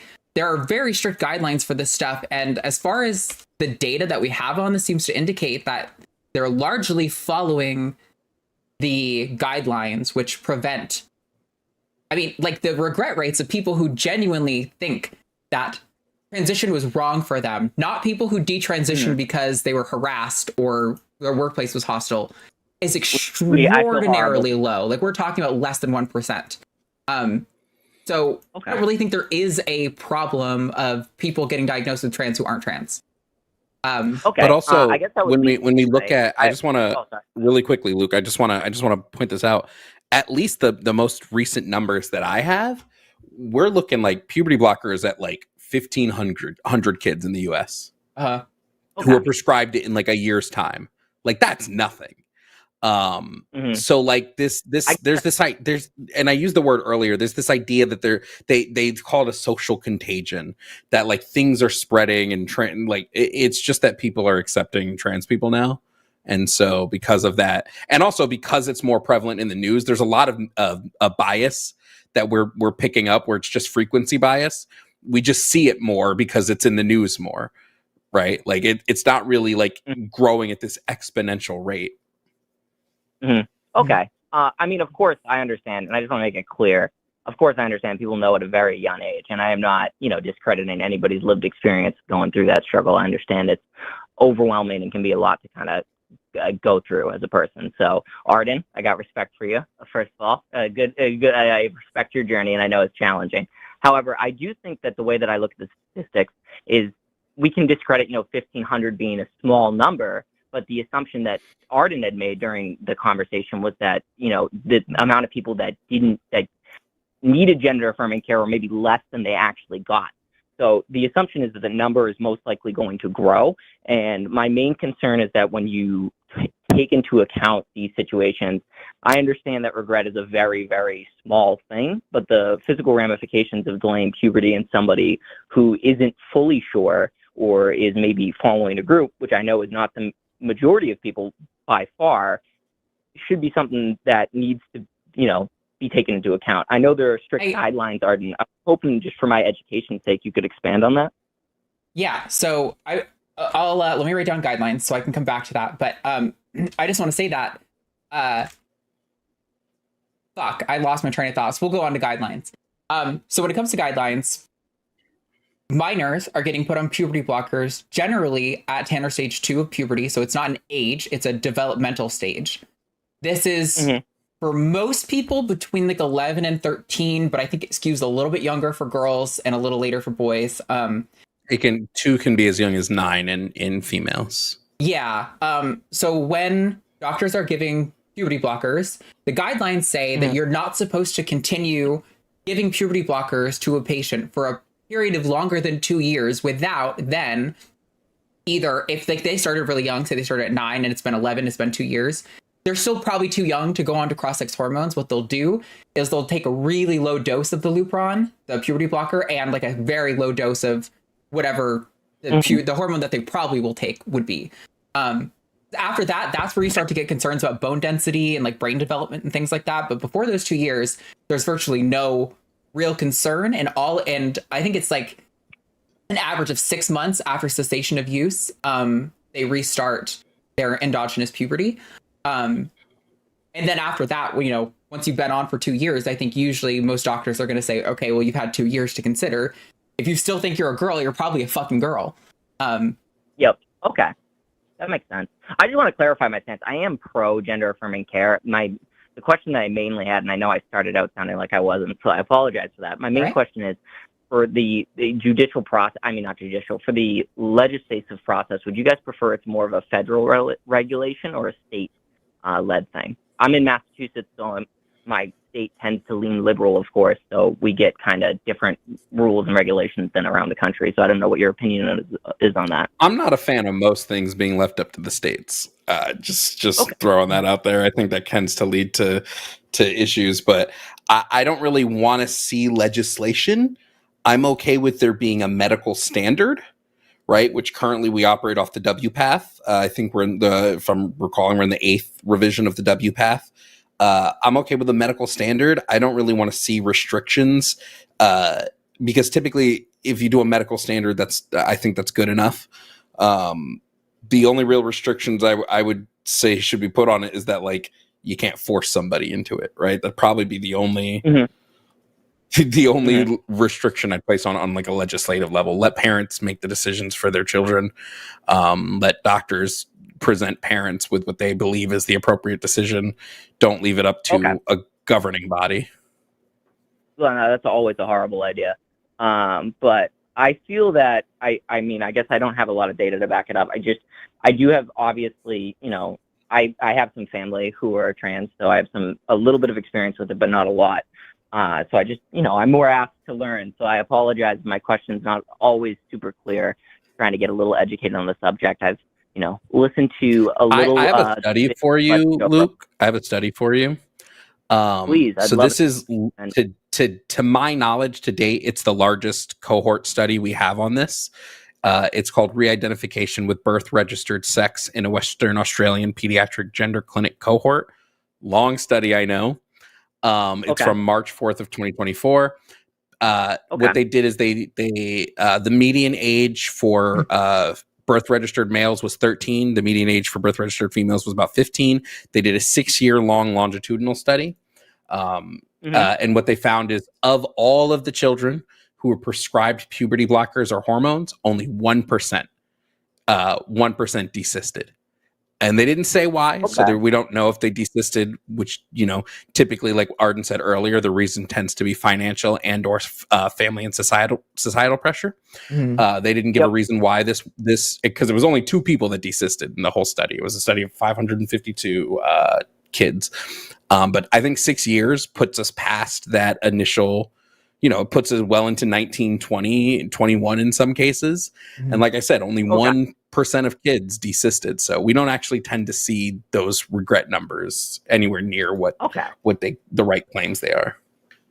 And all right, I guess the final question on the whole gender affirming care is in terms of what would you guys, and I guess this is just in terms of actual I don't know the whole process, so I apologize. But in terms of surgery, what age is the recommended age in terms of getting a surgery to surgically change your, body? As polite as I can put that. There's not really an age. There's guidelines so anyone who's over 18, generally speaking, if they meet the requirements for that surgery, can get that surgery. And it's different from doctor to doctor. It's actually not even always regulated by state. Sometimes one surgeon will say you have to be on hormones for 6 months. Someone will say you have to be on hormones for 2 years. It's kind of weird. They decide who they do surgery on, generally speaking. There were, I think, in the Journal of American Medical Association for 2019, they said there were 4 individuals, 4 individual humans who got gender affirming care for being trans under 18 in 2019. There were several hundred or something like that, but the majority of them were cisgender boys who had breasts and wanted them removed before they were 18. So yeah, me personally, at top surgery at 15, go nuts, right? I don't think we can sit here in a society where we let cisgender girls get breast augmentation, and then when a transgender girl wants it, we go nah. I think that's just messed up. But I'm also pretty sure the WPATH makes a recommendation for 18, but they don't set a rule. They say like you should probably wait till you're 18 for bottom surgery, but they don't set like a specific rule. They just recommend that 18 is a good time frame for that. Like it's Okay. I also agree, by the way.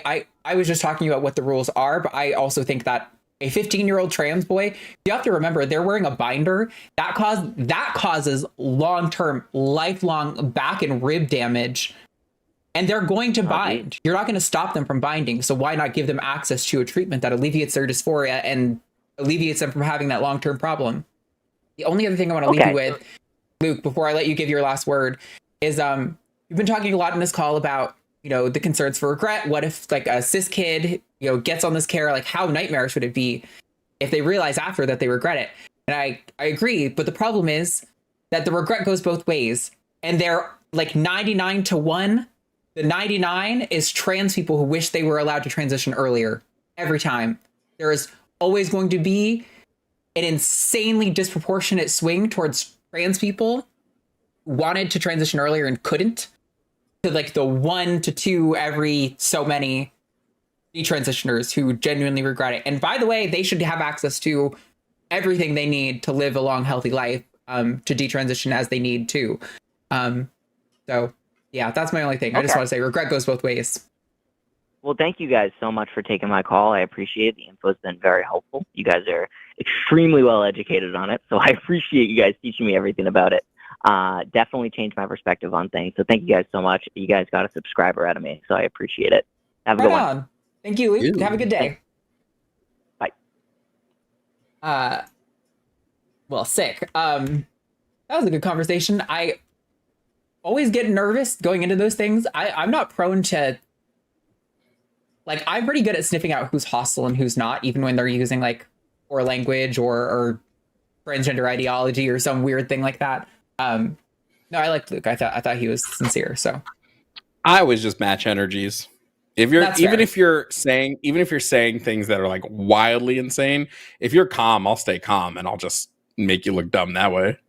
See, I've got this bug up my ass where I hate civility politics, and when I feel like I have to be calm because you're being calm, but you're saying like I'm subhuman and deserve to be a second-class citizen, and I'm saying we both deserve the same rights.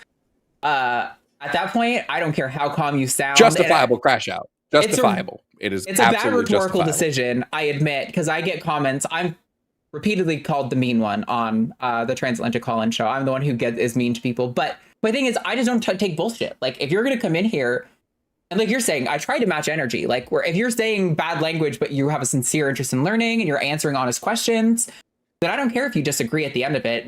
You're here honestly. But when people like, you know what, you're right. Yeah, you're right. Yeah. The only thing that I will say is I will berate my YouTube chat, because my YouTube chat is the most toxic thing I've ever seen. I will call YouTube chat every name in the book. The only way we've kept our YouTube chat relatively clean is that we're subscriber mode only. Every time there's like a 2-minute delay between when you can message, and our mods, I love you guys. You overcorrect and you kind of mute everything, and 90% of it doesn't need to be muted, but we almost never get bullshit. So like, good work. Also to the chatter. But listen, you're also doing like regular YouTube. That's fair. Go into YouTube Short Live. Do a live on YouTube Shorts, and it becomes a different cesspool.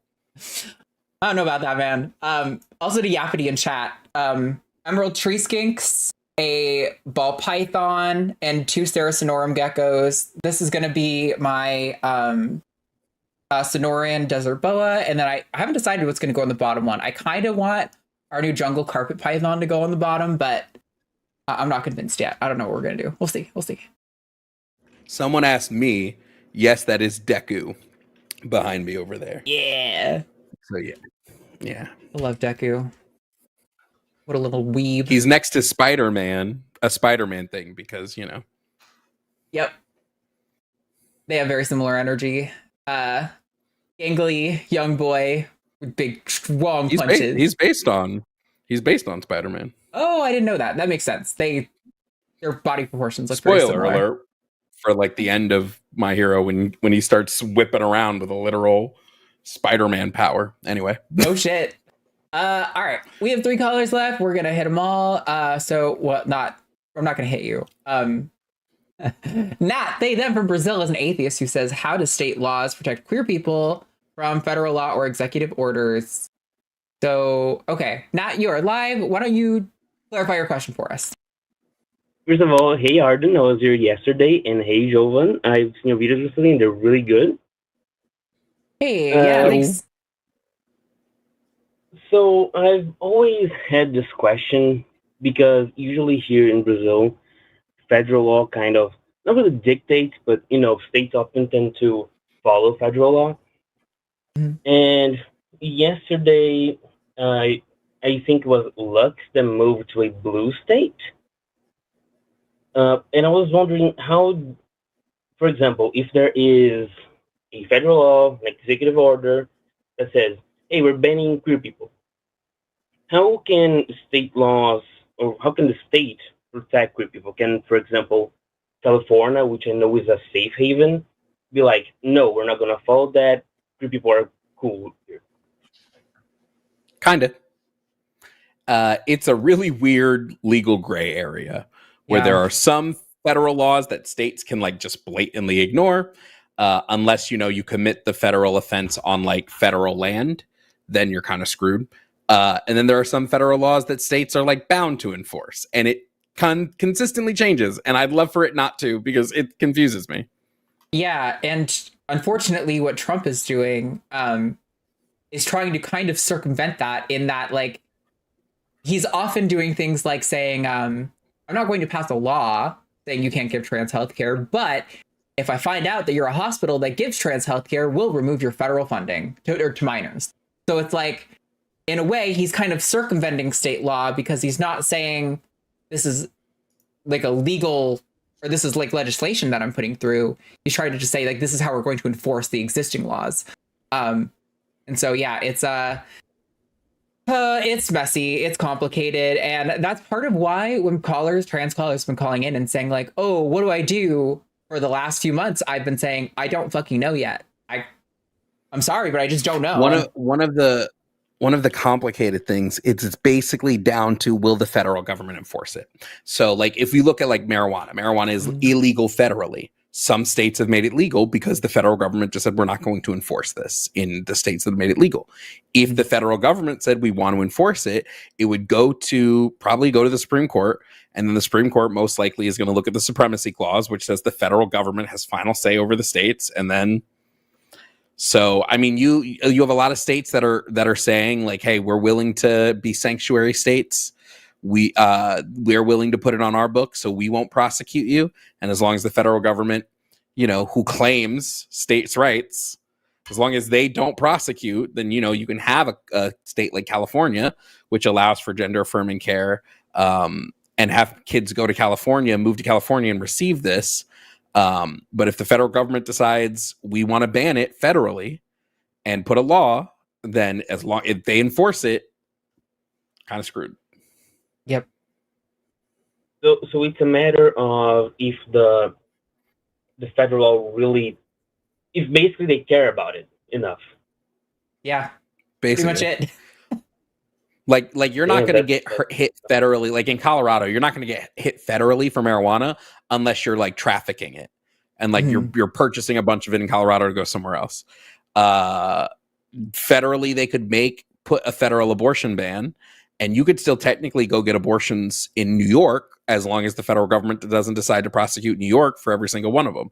It's a really but to what Arden was saying earlier, then you get into like presidents signing executive orders, and it gets even more into this weird gray area, because executive orders are technically executive orders you're not even allowed to make, if I'm remembering correctly, you can't even make a federal law with an executive order, right? It's meant to control like 3-letter agencies. It's meant to control the military. It's meant to control policy and procedure in the White House. But right now we have a president who's kind of using it to do whatever they want, like making it so that all people are female per federal doctrine. So I don't know. It's this weird, honestly, I say we just leave. We create a fund, get everybody out of America. Just let them have it. It's a failed experiment anyway. They can keep America. Right. Let's go. I don't know where we can go, but let's just let them have America at this Gotta point. build a little commune in like North Cal, you know, deep in the redwoods. Real. I'm going to Canada. Look, like it sucks to hear that it is that like a gray area if they will ever enforce it or not. But it does give that little bit of hope that like maybe they just don't care enough. Maybe they really just don't care. They're just doing this for the show of it. I don't see how they'll be able to practically enforce the blue states. What they're going to try to do is strong arm them economically, which we've already seen. Trump told the governor of Maine, if you allow trans girls into like girl sports in schools and in colleges and stuff, we're going to restrict you of federal aid, which is illegal to do. Yeah. You can't put a quid pro quo on federal aid. And so she said, well, we'll see you in court. So then it becomes, and I fully believe this, if they do go to court and Trump loses this battle, that's when we may see him try to push through federal law on these things. Because right now he just signed an EO, which can't do anything. Yeah. A lot of what he's done so far has been falling on its face, but also like, Nat, you were there at TACIS yesterday. Despite the fact that EOs aren't federal law, you know, the legislative branch, you know, Congress, they're the ones who make laws. In spite of that, people are so afraid of losing federal funding, schools, institutions, and stuff, that we had 3 callers yesterday for people who were like, hey, here's an example of how someone in my community lost their job or resources because an institution was afraid that they were DEI related and was cutting them. Like 3 different people. It's already happening all over progressive states. So, I mean, and red states, you know, I'm sure people in red states are more actively, but that's part of why on TACIS we've been doing this like don't comply in advance thing, because like Jovan saying they're going to be Jovan, sorry, wow, why can I not say that right now? Jovan, yeah, man, now that fucking up that name just totally derailed my whole train of thought of what I was going to say. Oh right, yeah, we've got all these different protracted legal battles now too, and like, yeah, it's going to be messy. And I think you're absolutely right that the second we lose one that's big for his ego, we're absolutely going to see him try to put his dick on the table. But, you know, oh, you're muted right now, BT Dubs. Oh, snap. Did you hear when I said you said my name correctly? Oh, no, I didn't. Oh, man. Oh, wow. Of course. You had said it right the first time. And then you're like, oh, I said it wrong. I was like, no, you said it right. Fucking kill me. But I was trying to say that Trump is kind of too dumb right now to realize he has to push through on a federal policy level. Now, a federal policy could take forever. I mean, they've had the no tax on tips bill sitting on a committee desk since July of last year. So like, but like, yeah, in order, it's going to have to go to court. And then I don't see the Supreme Court folding that without a federal policy, he can make those demands of the states. So. Yep. Got it. Well, at the very least, there is a little bit of hope that, you know, Trump is dumb and he only has dumb people by his side, just a bunch of yes men. So at the very least, there's a bit of hope they're just too stupid to do stuff. Yeah, honestly, that is the only thing that's been making me feel hopeful going into this administration, is that they're so stupid, and the construction of the language on all these EOs is like, if you accept their like worldviews and some of their like axioms that they like construct their worldview around, I guess they're internally consistent, but they're so sloppy from like a legalistic perspective of how these laws apply to human rights that they're going to get fucked in the courts a lot, even by conservative judges, I bet, because they're going to be like, yeah, sorry, a plain text reading of this makes you sound like an idiot. That's the big hope at how, I don't know, we're going to stave off. He's already been losing. I mean, he's already been losing in court in a bunch of these. The birthright citizenship thing, he's losing in court every step of the way on that. Yep. There's some other ones like Elon Musk has been losing in terms of like the courts, even the judges he's put through have very consistently gone against him. So I'm A little Yeah. shocked by that, but it's one bastion of hope, I guess. Well, yeah, that really clarifies things. That was the one big question that I've always had of like, how can the state protect from the federal laws? That really helps me. That clarifies things up. Thank you very much. No problem. Thanks for calling, Nat. You have a nice day. You too. Alrighty. Kat was acknowledging, and I also got distracted by my skink was crawling on the ceiling and then jumping down and then running around. She's having a good time. Well, what was that called? A skink. SKINK. That sounds like a slur. It does. That's one of those words that sounds so much like a slur. It does kind of sound like a slur. Emerald tree skinks, though, you should look them up. They're really cute. They've got these like fusiform torpedo bodies and little stubby potato legs. They're adorable. All right, we got 2 callers left, and we're gonna talk to them both. We've got next Alive. He, him in India is an atheist who said he wants to discuss terminology behind LGBTQ and is confused, would like to learn. So, Alive, you are Hello? alive. Hello. Hello. Hello. Hello. Hello, Jovan. Hello. Sorry. Sorry. What's your name, ma'am? Arden, like garden without the G. Oh, Art. Yeah, I have a bit of okay, pronunciation issues.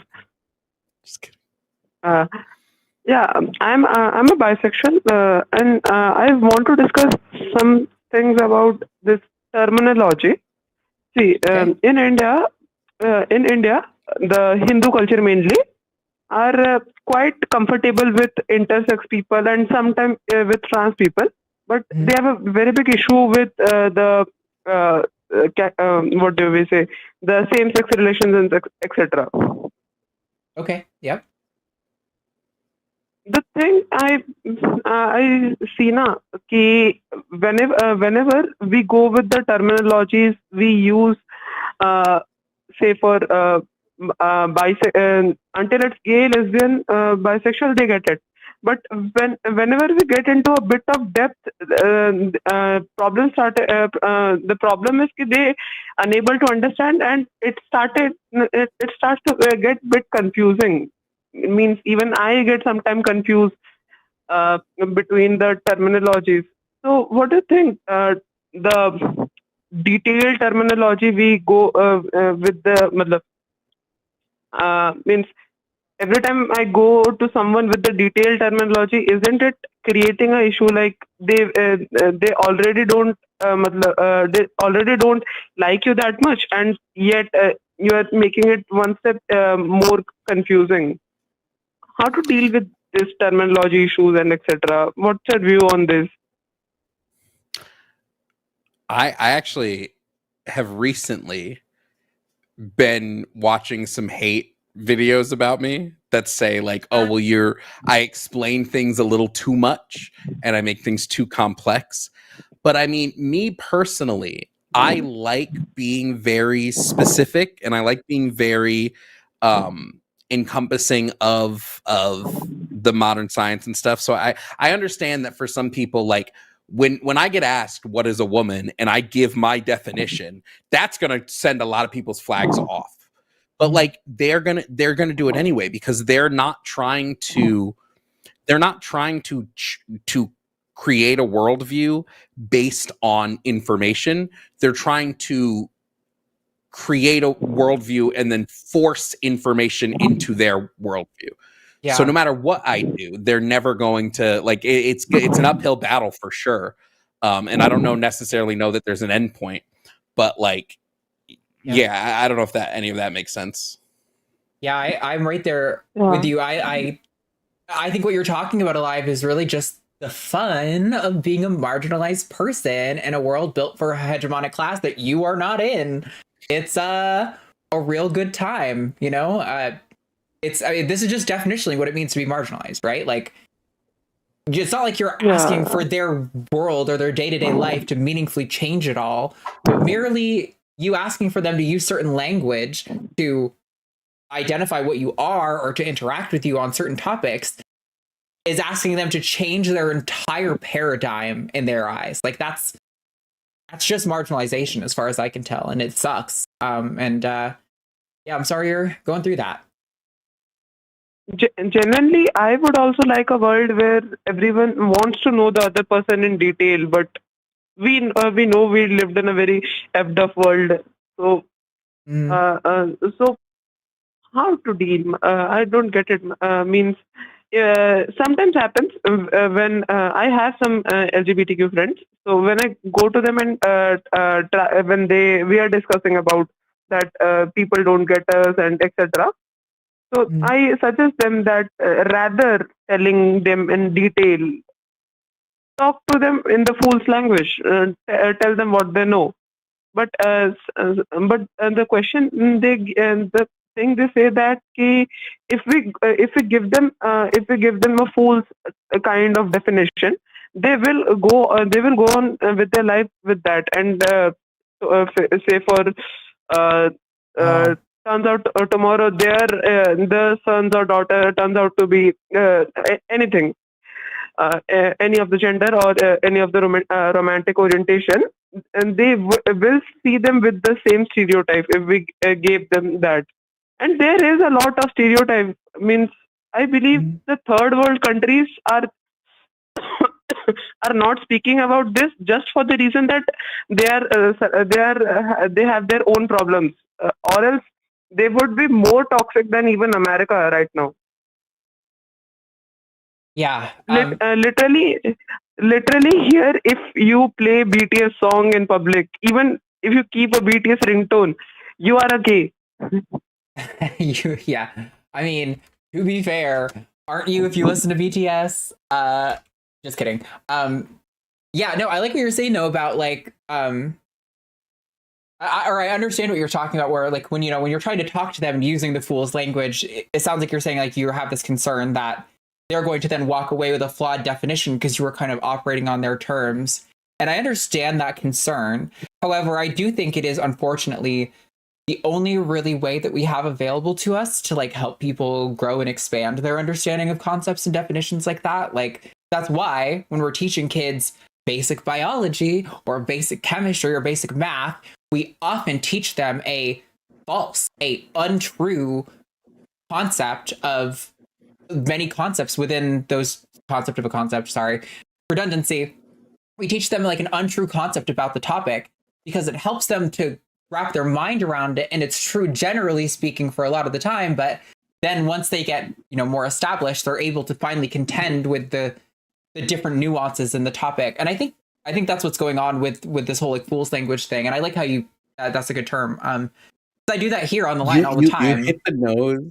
You hit the nail on the head. Oh, nose. What? You hit the nail on the head so much. I don't know how many times I say when someone's like, "You don't understand. It's basic biology." I'm like, "No, you don't understand. It's not. Right. It is not basic biology that XY equals woman or man. It's actually way more complicated than that. But like, it's like, how do you convince people who shut their brains off after 6th grade to turn? I mean, in America alone, what is it? 41% of Americans read at a 5th grade level. Like there's a consistent lack of education that like is paramount to why it's so hard for people to grasp these complex ideas, because they just like they checked out pretty early on. Yeah. Then you should have try some of the books Indians teach to the children. I am 18. I don't think you get it, but see, I am in 12th grade. I don't know how it count in American value. Okay, it's the same. The thing is, ki only just a year ago, they taught us about what is sex and what is good touch and bad touch. Oh yeah, I mean, when did they teach that? And the teacher exclusively said when someone no, I'm a boy. No, I know, but sorry. You were saying that they taught this like just a year ago, is what you said? What? You said they taught you the sex education thing. That this was just a year ago, you said, right? That was your point, that they didn't teach you until just a year ago? Yeah, just a year ago. In class 10th, they teach us this.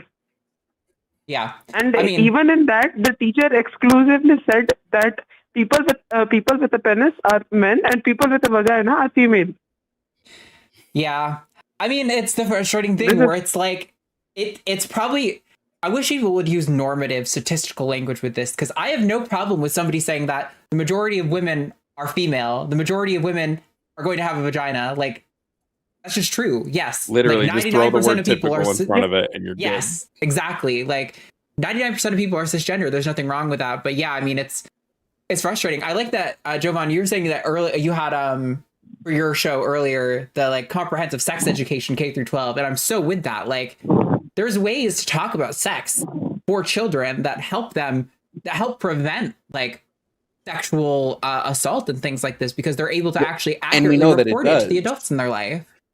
That's what's crazy is we have the knowledge that it does help, and it does. We have the knowledge directly from the mouth of people who assault kids, who literally said, yeah, we wouldn't go after a kid that could tell people what we did. Right. Which just makes, it makes sense. But then when I run a topic, comprehensive, and I explain it, the amount of people in my YouTube chat who are like, no, we shouldn't do this. I was like, that is concerning. Yeah. But I mean, it sucks that you've got such a regressive sex education thing in your country alive. I mean, it seems like we've gotten a lot of callers from India lately. So it seems like, I don't know if India is going through like a cultural shift around sexuality and gender. That's what I'm getting from callers I've heard. But it was going through between, I may say, maybe 2017 to near 2020. But I see that tides are again shifting backwards. They started a counter revolution. That's what happens whenever those pesky minorities speak up. Yeah, the most concerning thing is I'm not good with dates, but just some years ago, finally it was decriminalized that if you hang out with you know what I say, if you hang out with a male person as a male person, it's not a crime. Wow, female person with a female, it's not a crime. Some year ago, and now just maybe 2 or 3 years ago, they have there is a petition filed in our Supreme Court, and they denied that gay marriages, saying that it will hurt the marriage institution of marriage, and the parliament is not ready to do anything about this thing. They are involved in their own politics of religion, etc. Yeah, that is it's fascinating to me that even across vast cultural divides, that there's a lot of the exact same tactics for stamping out queer identities. I mean, I guess they probably just look globally and see what worked for other countries and try to employ that there. So their global what do you say, idol is America. What to expect? We here called we want to become Vishwaguru. Means you get the term, or I will explain the term. Hello? I'm sorry. Yeah, I missed that. Could you say that again? Vishwaguru means teacher of the world. India wants to become that. Okay. Mm-hmm. With taking reference America. You're saying like America wants to teach the world? No, not America wants to teach the world. They want to become powerful as America. Yeah. But they don't want any liberalization from America. They want only the bad things from America. Right. That the fascist power dream, all of the power with none of the liberalism. Yeah. Well, I mean, I'm sorry to hear about what you're going through particularly, and I hope that things both here and in India take a positive turn. We do have to get to our last caller, so I want to give you a chance to give whatever last thoughts you have, and then we're going to move on to this last caller. Okay. I'll end my statement with the last phrase that in India we are only safe because they're busy in their own fantasy dream. When the dream breaks, they will come for us next. Yeah. Thank you. Thank you for your work. Yeah, thank you. You have a nice night. Yeah. Right. Or daytime. I don't know what time it is in India, but All right. Abolish time zones. It's the only thing I agree with Donald Trump on. Abolish time zones. Abolish time zones. I hate to say that I don't have any strong feelings on time zones. I know, here's the thing. This is where we could have a debate or just some disagreement. I agree with like 99% of the policy prescriptions of leftists and socialists and communists, but I'm also not like educated on theory or things like that. And so I always I can turn you into a communist. I'm a little like, I've changed so many. Is that the best move? I don't know. I haven't really thought about that at all. But have you ever tried? Have you ever tried to get 4 or 5 friends in different parts of the globe together to play an online game? Not quite that sprawled out. I don't want to have to say, yeah, we're going to do 7 p.m. my time. Which is that's fair. 1 p.m. Just 7 p.m. All y'all, when it hits 7 p.m., turn on your Xbox. Fair. That's fair. All I want. Get rid of them. That makes sense, actually. I appreciate that argument because, I mean, the line is a collection of network of people from all over. We used to have a host in the UK, but now all of our hosts are in Canada and the US. So, yeah, we don't have to worry about time zones as much. But it's still like, oh, this is East Coast time. And most of us are Central time, so we do all of our stuff by Central time. But yeah. Anywho, we have one last caller on the line, and this is Ben from Alabama. Pronouns he, him, is an atheist who says, is there a characteristic you would prefer to have a pronoun for over gender? Interesting. I don't know that I completely follow. So Ben, if you want to elaborate on your topic, hey, you're live. What's up? Would it be adjectives? Hey, Arden. Hey, Jovan. Yeah, I've been listening to the TACIS since the day it started and learning a lot from it. Yeah, the question's motivated by I understand why. I think I understand historically why, but I find it very strange that like the English and other languages demand that everyone identify by gendered pronouns first before you learn anything else about them. So like, because like people got priorities. Like, I mean, I prioritize the fact that I'm an engineer over being male. And, are you just saying like when we introduce ourselves that we're like, hey, I'm Arden, she, her? Is that what you're talking about? Yeah, like I asked this question to some friends at a party once of just kind of a thought experiment. Like, if there's some other characteristic you have that is more important to you than gender that you would say want to have a pronoun for.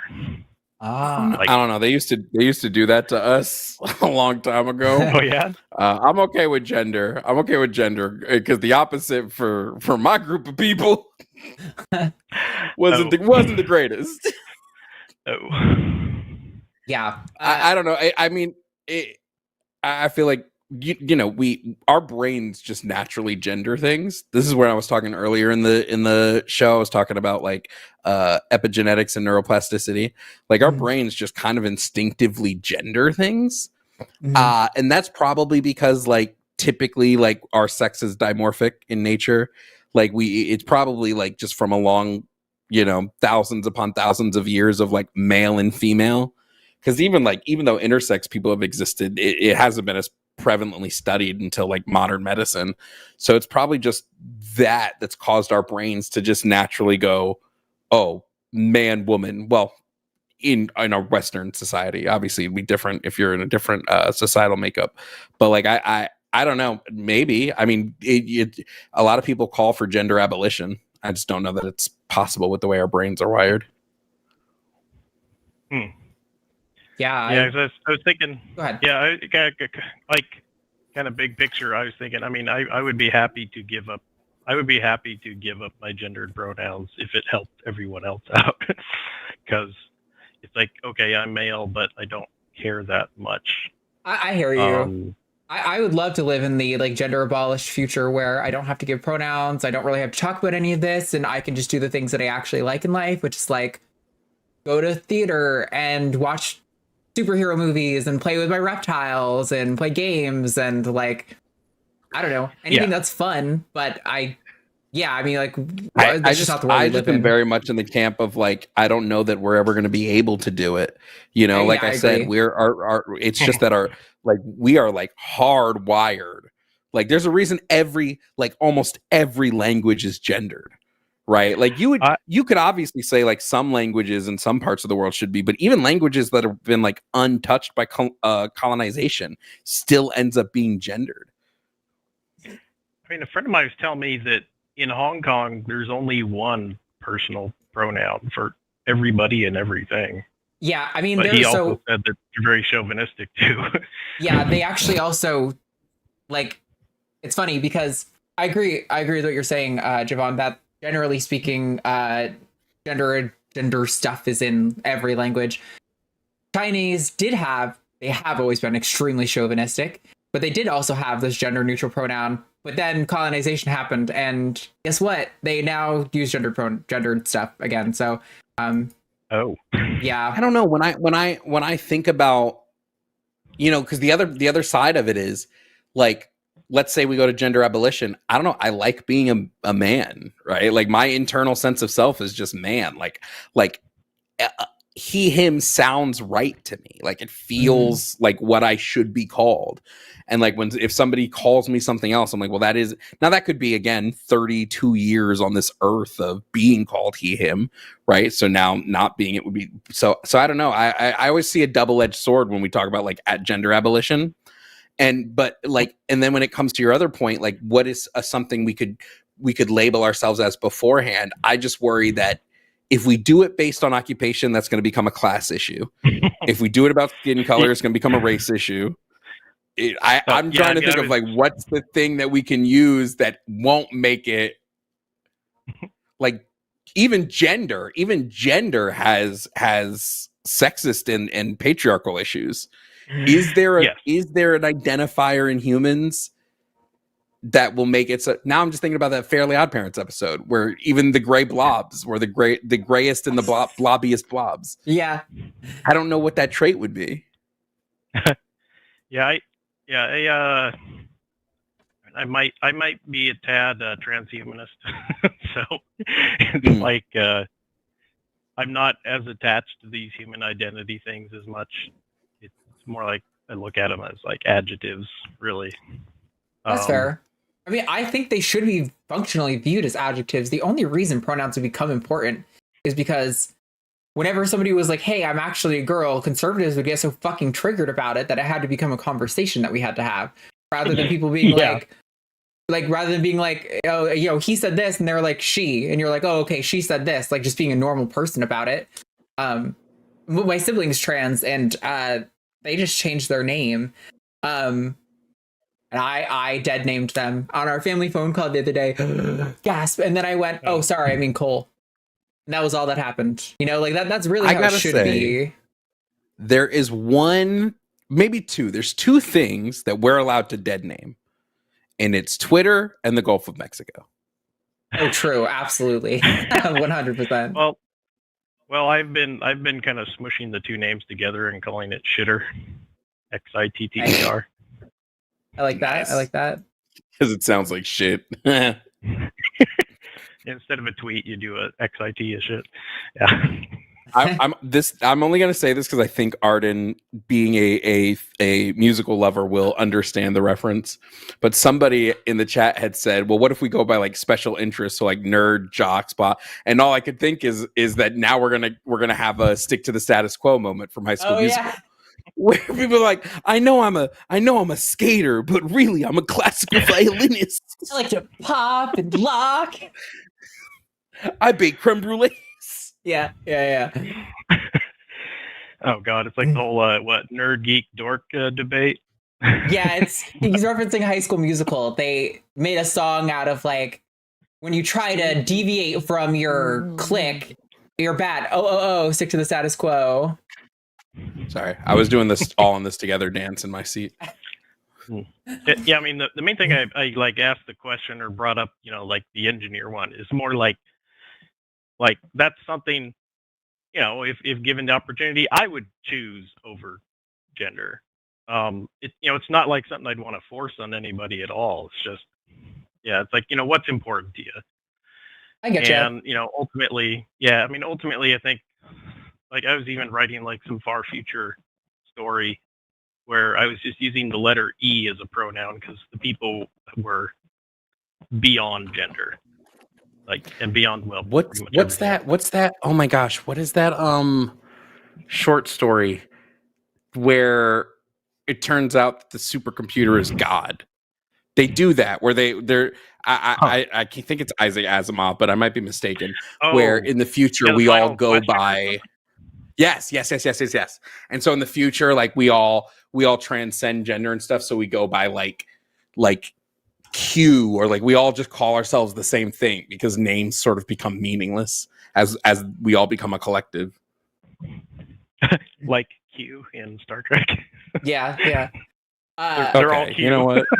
Get him out of here. They are. Anyway. Yep. When he said Q, that's where my mind went too. I haven't even watched much Star Trek, but I live with and am lovingly in love with somebody who is super into Star Trek. So I hear it all the time.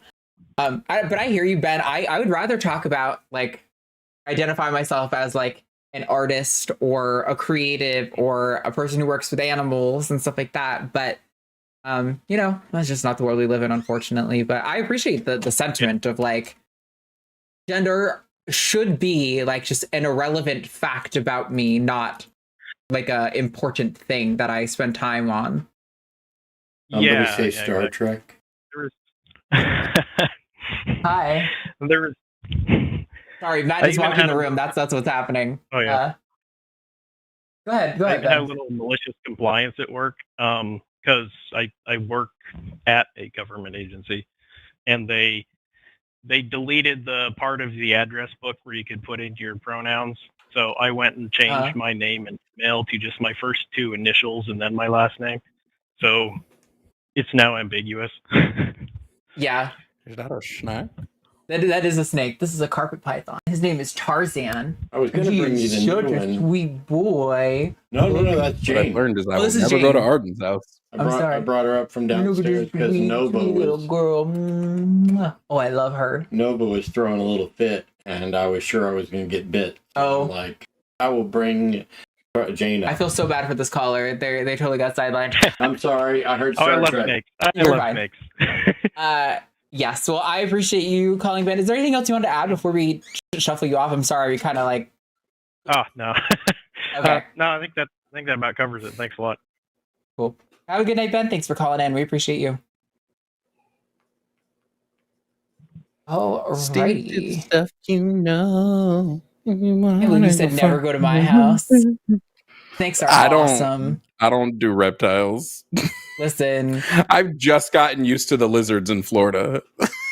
Everyone said so. We on Halloween we bring our snakes out and like let people hold them and interact with them and stuff.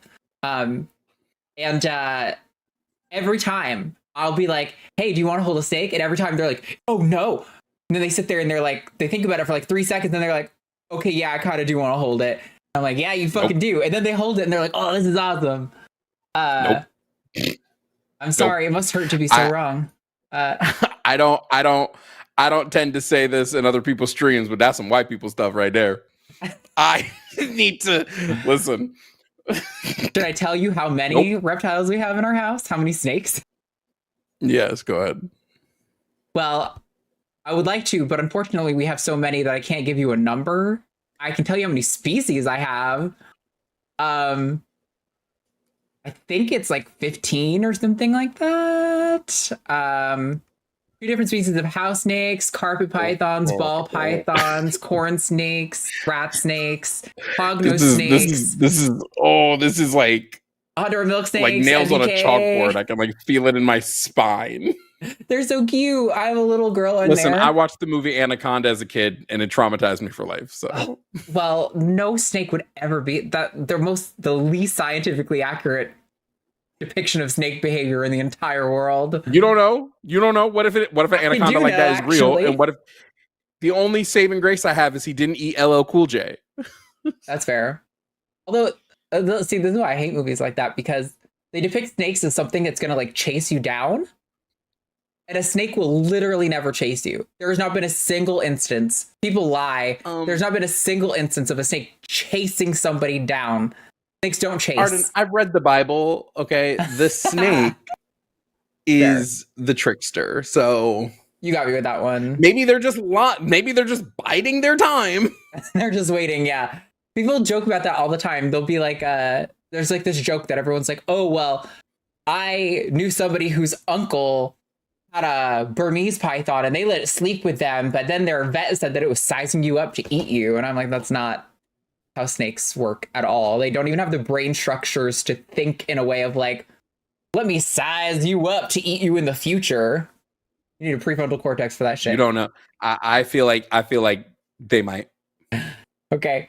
I think you're wrong, but we have super chats, so we're gonna get to super chats. Any super chat of $5 or more, we are gonna hit it right now. We have a lot tonight, so hopefully this doesn't take too long. I was kind of hoping to have this be 3 hours max show, so let's see how it goes.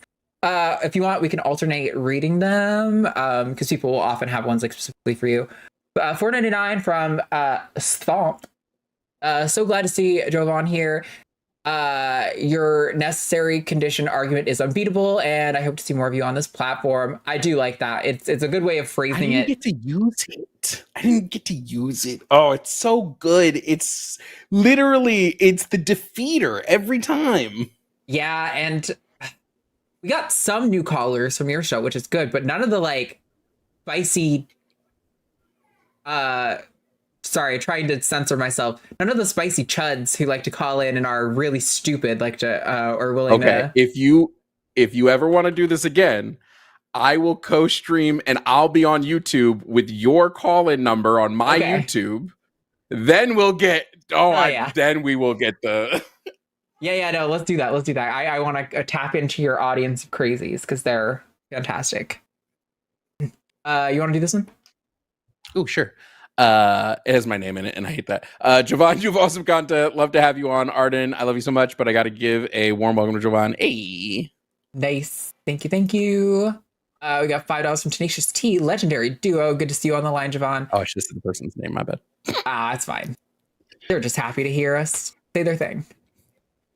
This is from Chris. The Sweeney Todd movie completely neglected the Anthony Joanna storyline. Sweeney Todd is not Sweeney Todd with a kiss me. So beast. Musicals rock. Listen, I'm sorry. The musical version is always going to be better than the film version. Every time. Every fucking time. $10 from Pimple Over the last 10 years, I've come to realize the general population of the U.S. is way more fundamentalist and less science literate than I used to think. The right's hatred of education is insidious. Oh, absolutely. We do really poorly on a bunch of the like measures that are relevant to skepticism and being like a person who can discern fact from reality. Fact from reality, fact from fiction. Great place to stumble on my words. Yeah, it is. It's rough out there. This Mystic Minds, Analysis Tavern. Yeah, is that what? Did I read that right, or did I become illiterate all of a sudden? You got it. I think the point is that the ruling class weaponizes language, and we should acknowledge it, even if said language is useful / necessary. I agree. I don't disagree with that.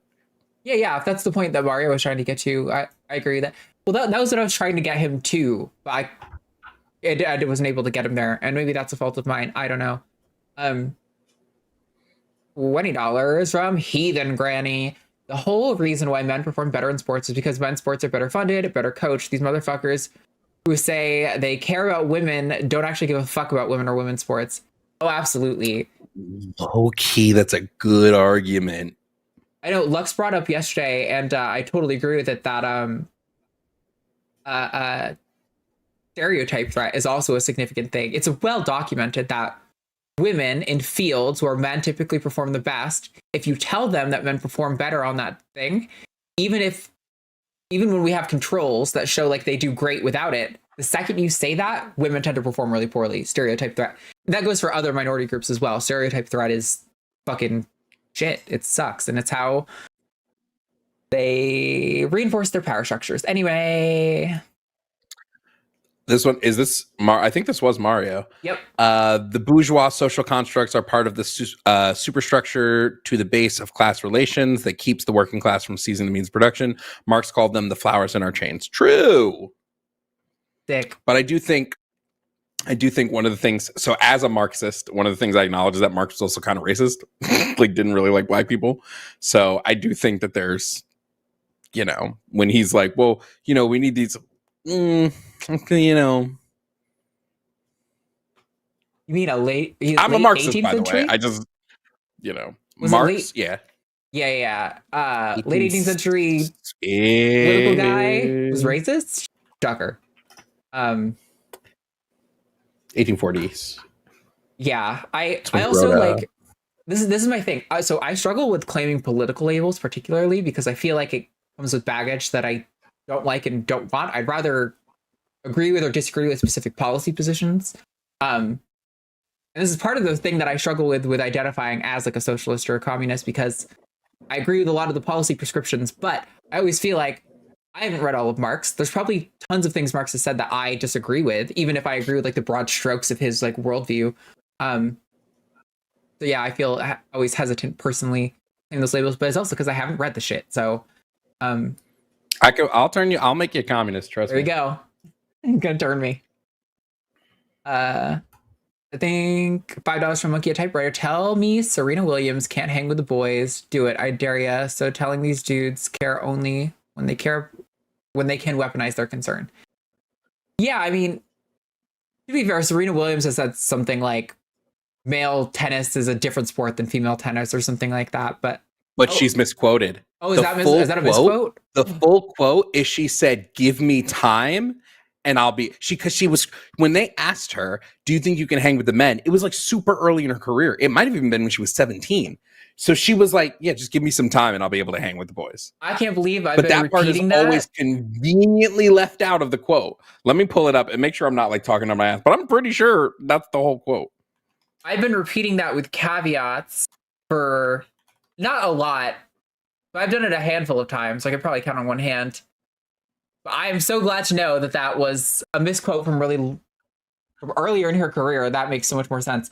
I mean, like, I think it's still fair to say that on a normative sense, pro male tennis players in any sport are probably going to, on average, perform way better than the best women. But that's not because of, as far as I can tell, biological reasons. That's the problem, is that it's this argument that like men are biologically innately superior and that it's not social or, economic or other sort of influences that are creating that division. And then this one is for you. From Siobhan. This is odd. I am subscribed and I join. I cannot chat in the live chat other than this way. Oh, that's for you, actually. Oh, yeah.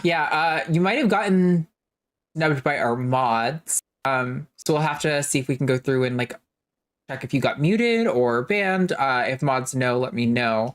But yeah, it's really common that regular chatters break our rules and then mods snipe them and then they have to get unbanned. So just let me know what happened and I'll do my best to fix it.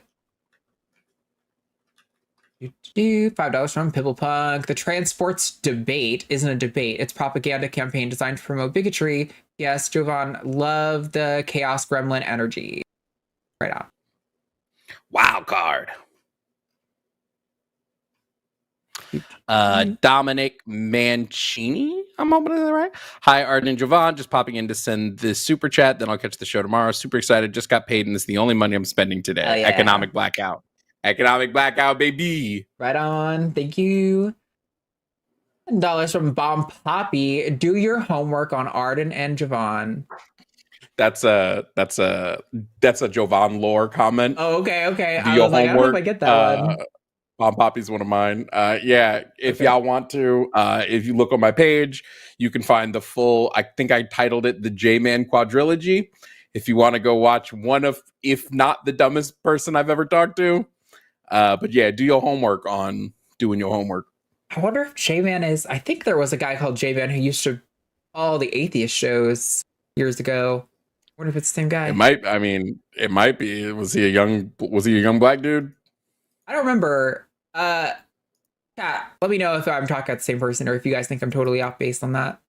Yeah, I don't remember anything about him. I just remember it was like J-Man or J-Guy or something like that would call into a bunch of these shows. $5 for Monkey at Typewriter. As for defining woman, I've been going with one of the most two common human genders. Anyone who complains it's vague, ask them to define left, right. Yeah, I mean, people are just getting, G-Man is who I'm thinking of, not J-Man. Okay. Different guy. Similar sounding letter. Yeah, I mean, people are just complaining about, like, generally that, like, it's like set theory, you know? Categorizing things is what they're upset with. And it's like, I can't help you with that. I'm sorry. This is just how language is.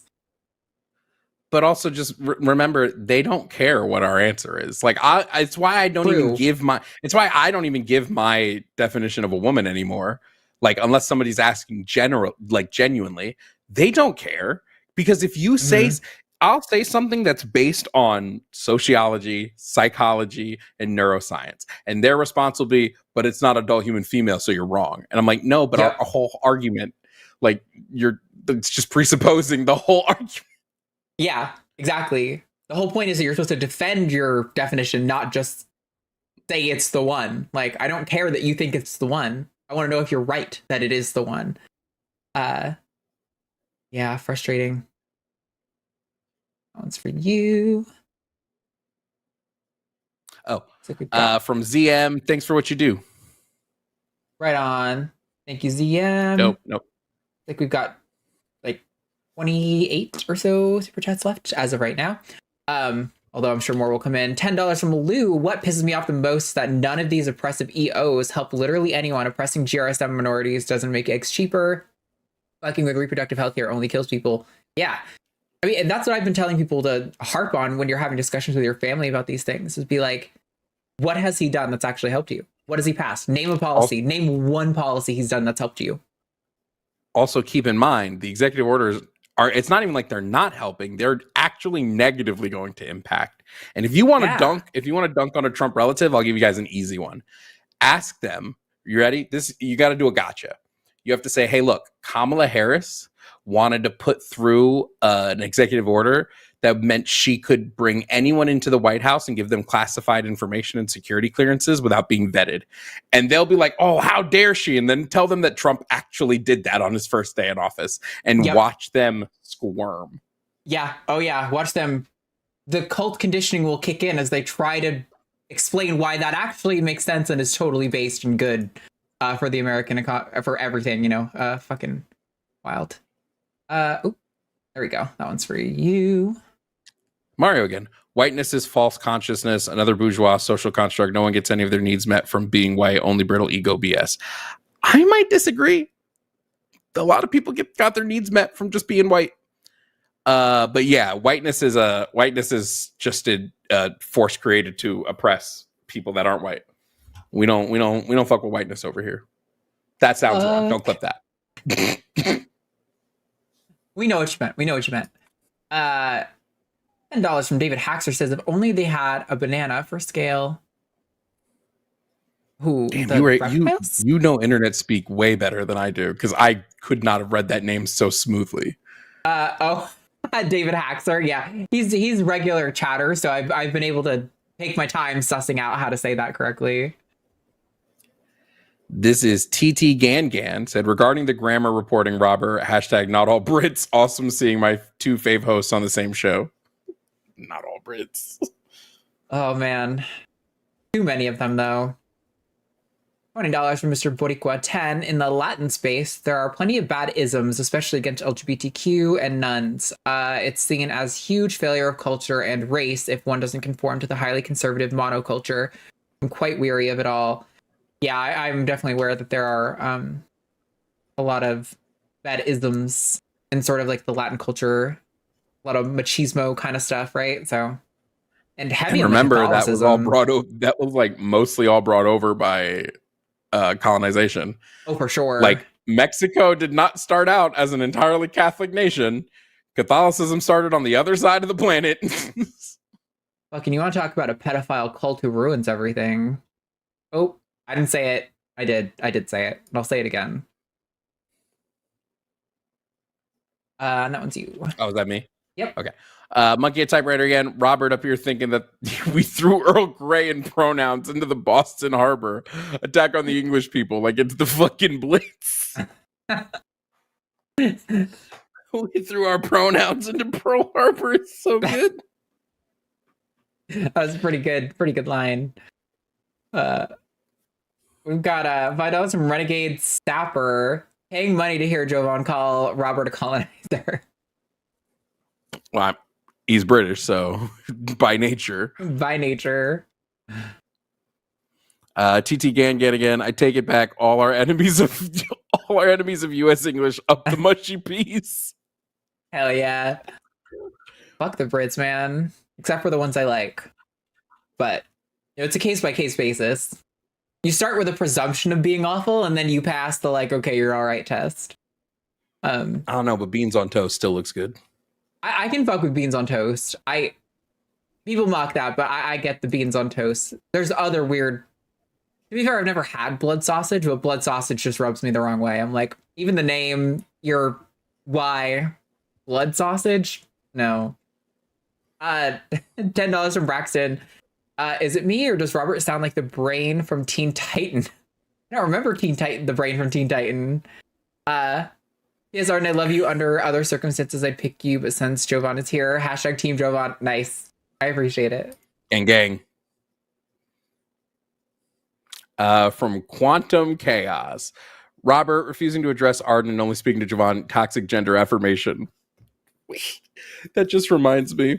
What did I used to call I used to call as a joke, I would constantly say I was a trans-inclusive misogynist.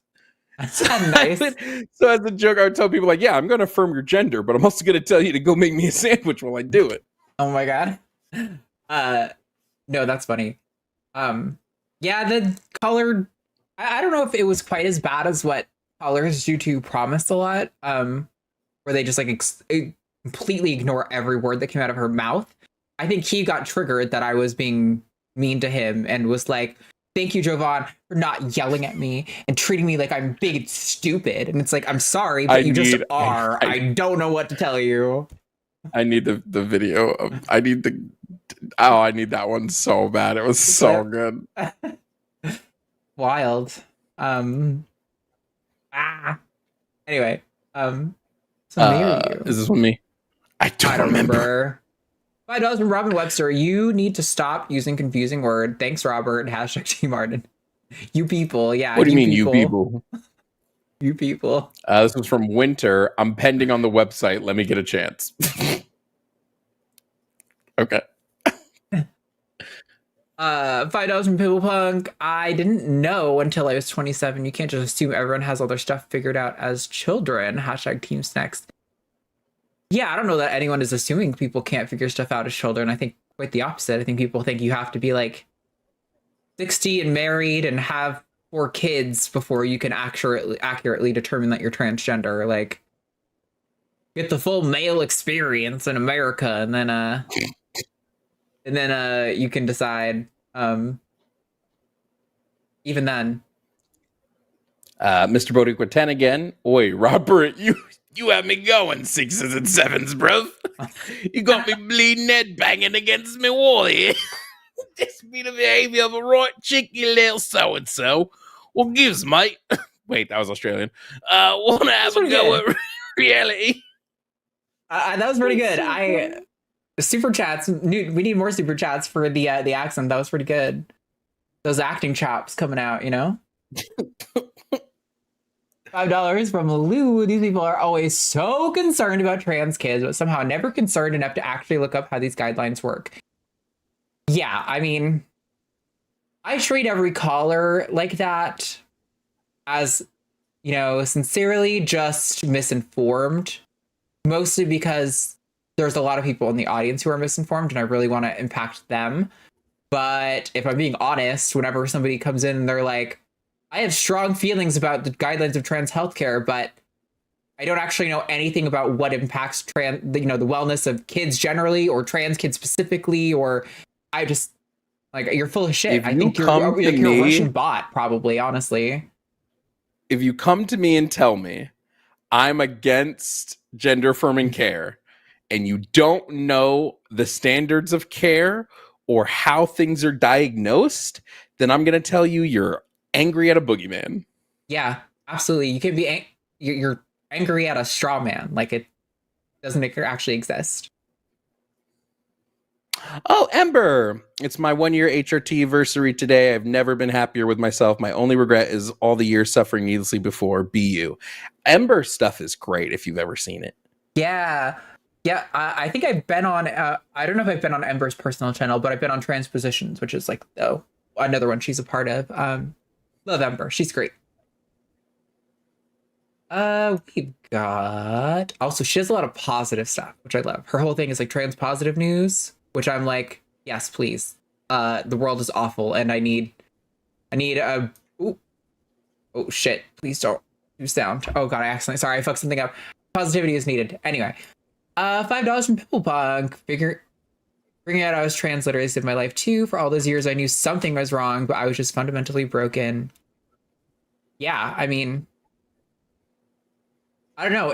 I got lucky. I was able to figure out that I was trans pretty young. I mean, you guys know my story. I had all my weird things happen in the middle, but yeah, I didn't have to go that far in my life just feeling broken. I just had to go through my childhood feeling broken.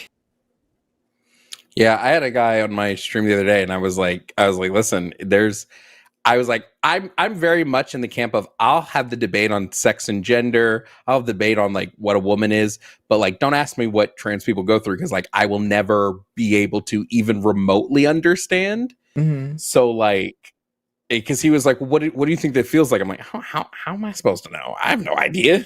Right. Yeah, no, I mean, even between trans people, I've run into the problem where I've made claims based on like the groups of trans people that I've talked to, but like obviously I have a biased sample and it doesn't represent everyone, and people have been like give me shit for that. I really was a trans medicalist when I kind of started getting into like the debate sphere more than 4 years ago, like more like 5 or 6 years ago. And mostly just because my personal experience was so medicalized and needed to be for me personally. But yeah, I eventually was like, wow, that's dumb. I don't know why. Not a good skeptic at the time. Anyway, thanks, Jay Anderson, for your $5. This is from Melatonin Ale. Hope I said that right. Arden telling rude callers shut the fuck up on TACIS. How do you say it? You say TACIS? TACIS. TACIS? Yeah, hard C. TACIS?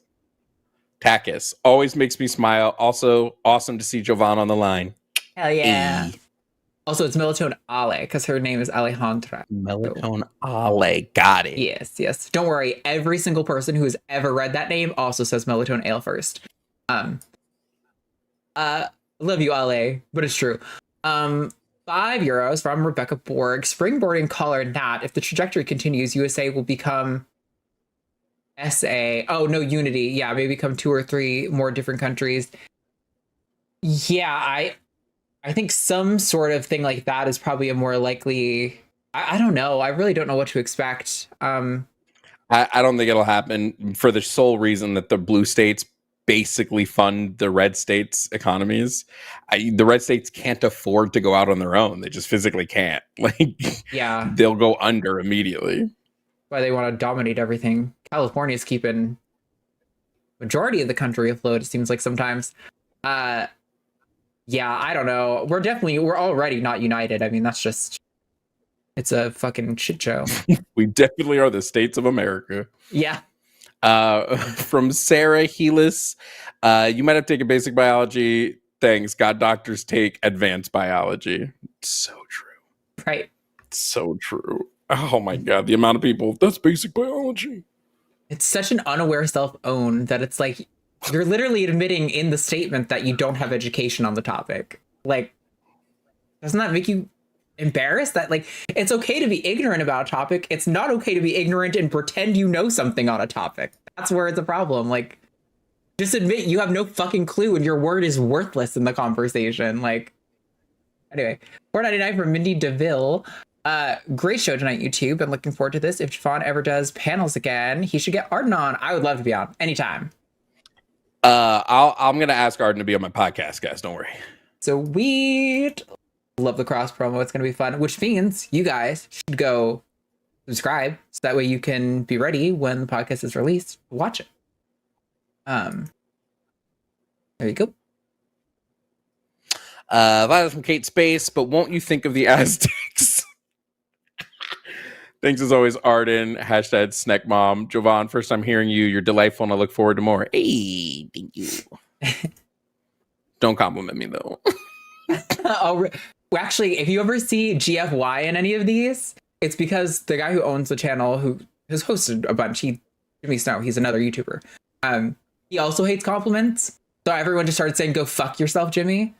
And GFYJ has just become a thing people say in the chat because they're like, he's uncomfortable with compliments, so we just insult him instead. I love that.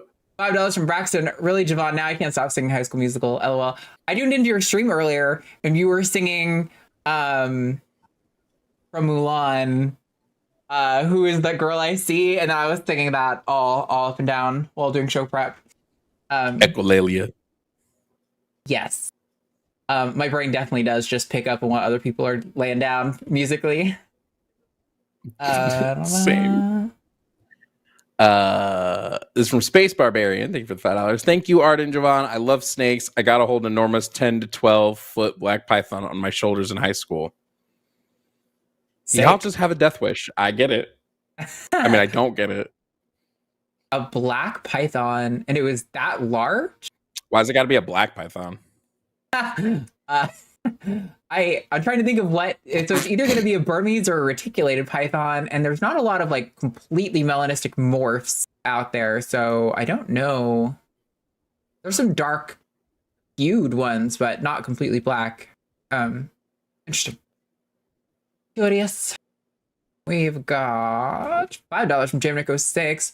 Jovan, you're in Florida? Nice. Are you going to Free Flow in Orlando next month? Hashtag Florida native, hashtag theme park life, hashtag Team Snack Mom, hashtag the line has the best guest hosts.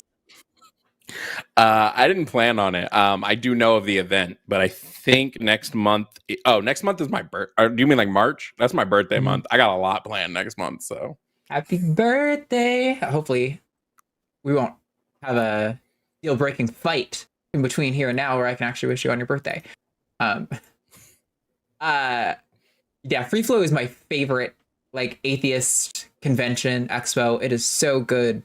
That is what I had the most fun at when I went to my little round of trying all the atheist conventions out. $5 from Jeremy. I don't see any of the giant snake movies. Did LL Cool J survive a giant snake and a giant shark? Deep Blue Sea. It's actually written into his contract that giant animals can't kill him. He can be killed by a normal-sized animal, just not giant ones. What a fun premise. You just can't be killed by giant animals. Now I just want to, like, stretch that to its maximum. Like, a giant gorilla comes in and LL Cool J is like, I got this, guys. But a normal-sized mouse shows up. He's like, eek! Yeah. Runs away. It's that. From SJL. They even have it there, man. Nice. I don't know about gender abolition. I vote for honorific abolition, Mr., Mrs., Miss. It's kind of happening anyway. Hashtag you guys say that. I don't know how to pronounce that. Reina Lagarto, Lizard Queen. Okay. Reina is like Latin for queen. So yeah. Okay. Cool. Yeah, I also think fuck honorifics. Also, isn't Mr. like the etymology of that originates from master? Like there's some real gross connotations. And Mrs. is from mistress, I believe. So like it's already, yeah, I really hate honorifics. They're just like gender markers on IDs. I'm just like, why? Why do we have this? It's stupid. It doesn't help anyone. It doesn't edify anything. Well, we're losing them on passports, so. Yeah. Oh no, it's your turn. $5 from Kate Space. I realized I spent money after I sent the first super chat, but figured helping bring down the system is still in spirit of the hashtag economic blackout day. Yeah, I think it's about like shopping at like big box stores, right? like Amazon. And The things like blackout that, failed so. anyway because the conservatives got wind of it, and then we're like, well, we're going to spend twice as much. So I actually think it's going to end up, when we look back, it's actually going to end up being a pretty high spending day. Yeah, this is the problem if they went through with it. This is the problem with these disorganized, like, what do you call it? Like financial protests? I don't know how you'd phrase that. People do them all the time. This is how we have to protest. Wait, say again? It's not about spending. Like yes, we need to send a message spending. You want to know what would be a really effective protest? We all just for a year don't pay our fucking federal taxes. Don't do this. Obviously, bad advice, right? You'll go to jail, but they can't throw all of us in jail. So we all, if enough people collectively decided to not pay our federal taxes, you want to see government move? They're gonna move. Just that's funny. Yeah, that would definitely be. I don't know if I want to take on that burden, but yeah, I think a lot of these economic boycotts are. I appreciate the sentiment. I genuinely think it's a good idea to like broadly stop shopping at Amazon and shop local, but yeah, I like a day of protest. Just I don't. Well, you won't go to jail right away. Oh, you nice, yeah, you know. This was from Space Barbarian. I'm more of a Groucho Marxist. I don't want to join clubs that would have someone like me as a member. Nice. That's funny. $5 monkey a typewriter. Again, not one of these concerned trolls would walk up to me and be like, so what's being Asian like? So why with trans folks of all the folk? Yeah, it's also like such a silly question when they're like, what do you mean it feels like you're a woman? What does it feel like to be a woman? And I'm like, I don't know, you tell me. What's that? You can't do it either? But because that's what it's I was an saying incoherent earlier. fucking question. When the guy was like, can you identify as black? I'm like, what does that mean? Like, what does it mean to feel black? I'm black, and I could not tell you what that means. I just am black. Right. There is no feeling associated to it. Yeah, actually, unless a white person has some white nonsense, and then I can honestly, then I get it. Snakes. Listen, if we ever Snakes. meet, I might have to make you. Nope. Snakes are It's great. not gonna happen. We could go harping. We could go hunting for snakes in the wild. Not gonna happen. No. First of all, me go outside. That's a crazy thing to say. You don't want to turn over some rocks to find snakes? Come on. Do I look like I go outside? Horned snakes. You have Burmese pythons. You have all these cool agamas. You got amazing shit. I am in a developed community, and I do not leave my air-conditioned home unless it is to go to Walt Disney World. That's fair. I honestly need some mental escapism. This one too. Oh, from Mr. Boricua 10, Jovan, great job on the super. You also picked up on the name very quick. You have no idea how much face you just gave me. Love your energy. Keep on. Hey. Aw. Oh, good. Jovan fits in this little community. What are we? What are we, Mr. Boricua? What are we, honestly? Somebody said show Jovan a house snake or a hognose snake. Hognose snakes are cute. They're like the pug dogs of the snake world. I have a couple of them, but I don't know. They also have keeled scales, which are kind of like dragon-like. You know, they're a little bit lifted and kind of pointy. They're really cool and they're adorable, but I don't know. I'm happy you found something you're passionate about. Thank you. That was really nice. But me personally, $5 from Jovan, from David6. Jovan doesn't like compliments. Hashtag go fuck yourself, Jovan. Hashtag fired to me. Hashtag Team Arden. Rue. I hate compliments. Fire from Kate Space. Go fuck yourself, Jovan. Also works for Jovan. Yeah. Yeah, also works for Jovan. Yeah. Perfect. $5 from Lou. Jovan, it's not just a white people thing. I've loved snakes ever since they brought a boa to our second grade spirit assembly. That's fair. Who brought the boa? To be fair, in Texas, the biggest boa breeder by far is a black guy. Because there's almost no one else who does boas. Huh? But who got him into snakes? You can't just keep pushing the can down the road. You have to admit, eventually. Absolutely. But who created the universe, Arden? A white god? I don't know. What?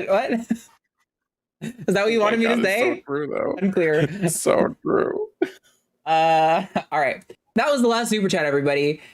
thank you, Jovan, so much for being here. I genuinely appreciate it. Was so much fun. I love the stuff that you do, and I really hope that people also thank you guys so much to everyone who came here from your stream earlier. So cool to have you guys here. And I hope a bunch of you guys here from our audience go check out Jovan and all his stuff, because I think you will like it. If you like his stuff we do here, you'll like his stuff too. So, especially if you really like crash outs, because my calls don't get screened, so we get a lot of crash outs over in my show, whatever I call my show, whatever it is. That's fair. It's needed. Fucking people are crazy out here.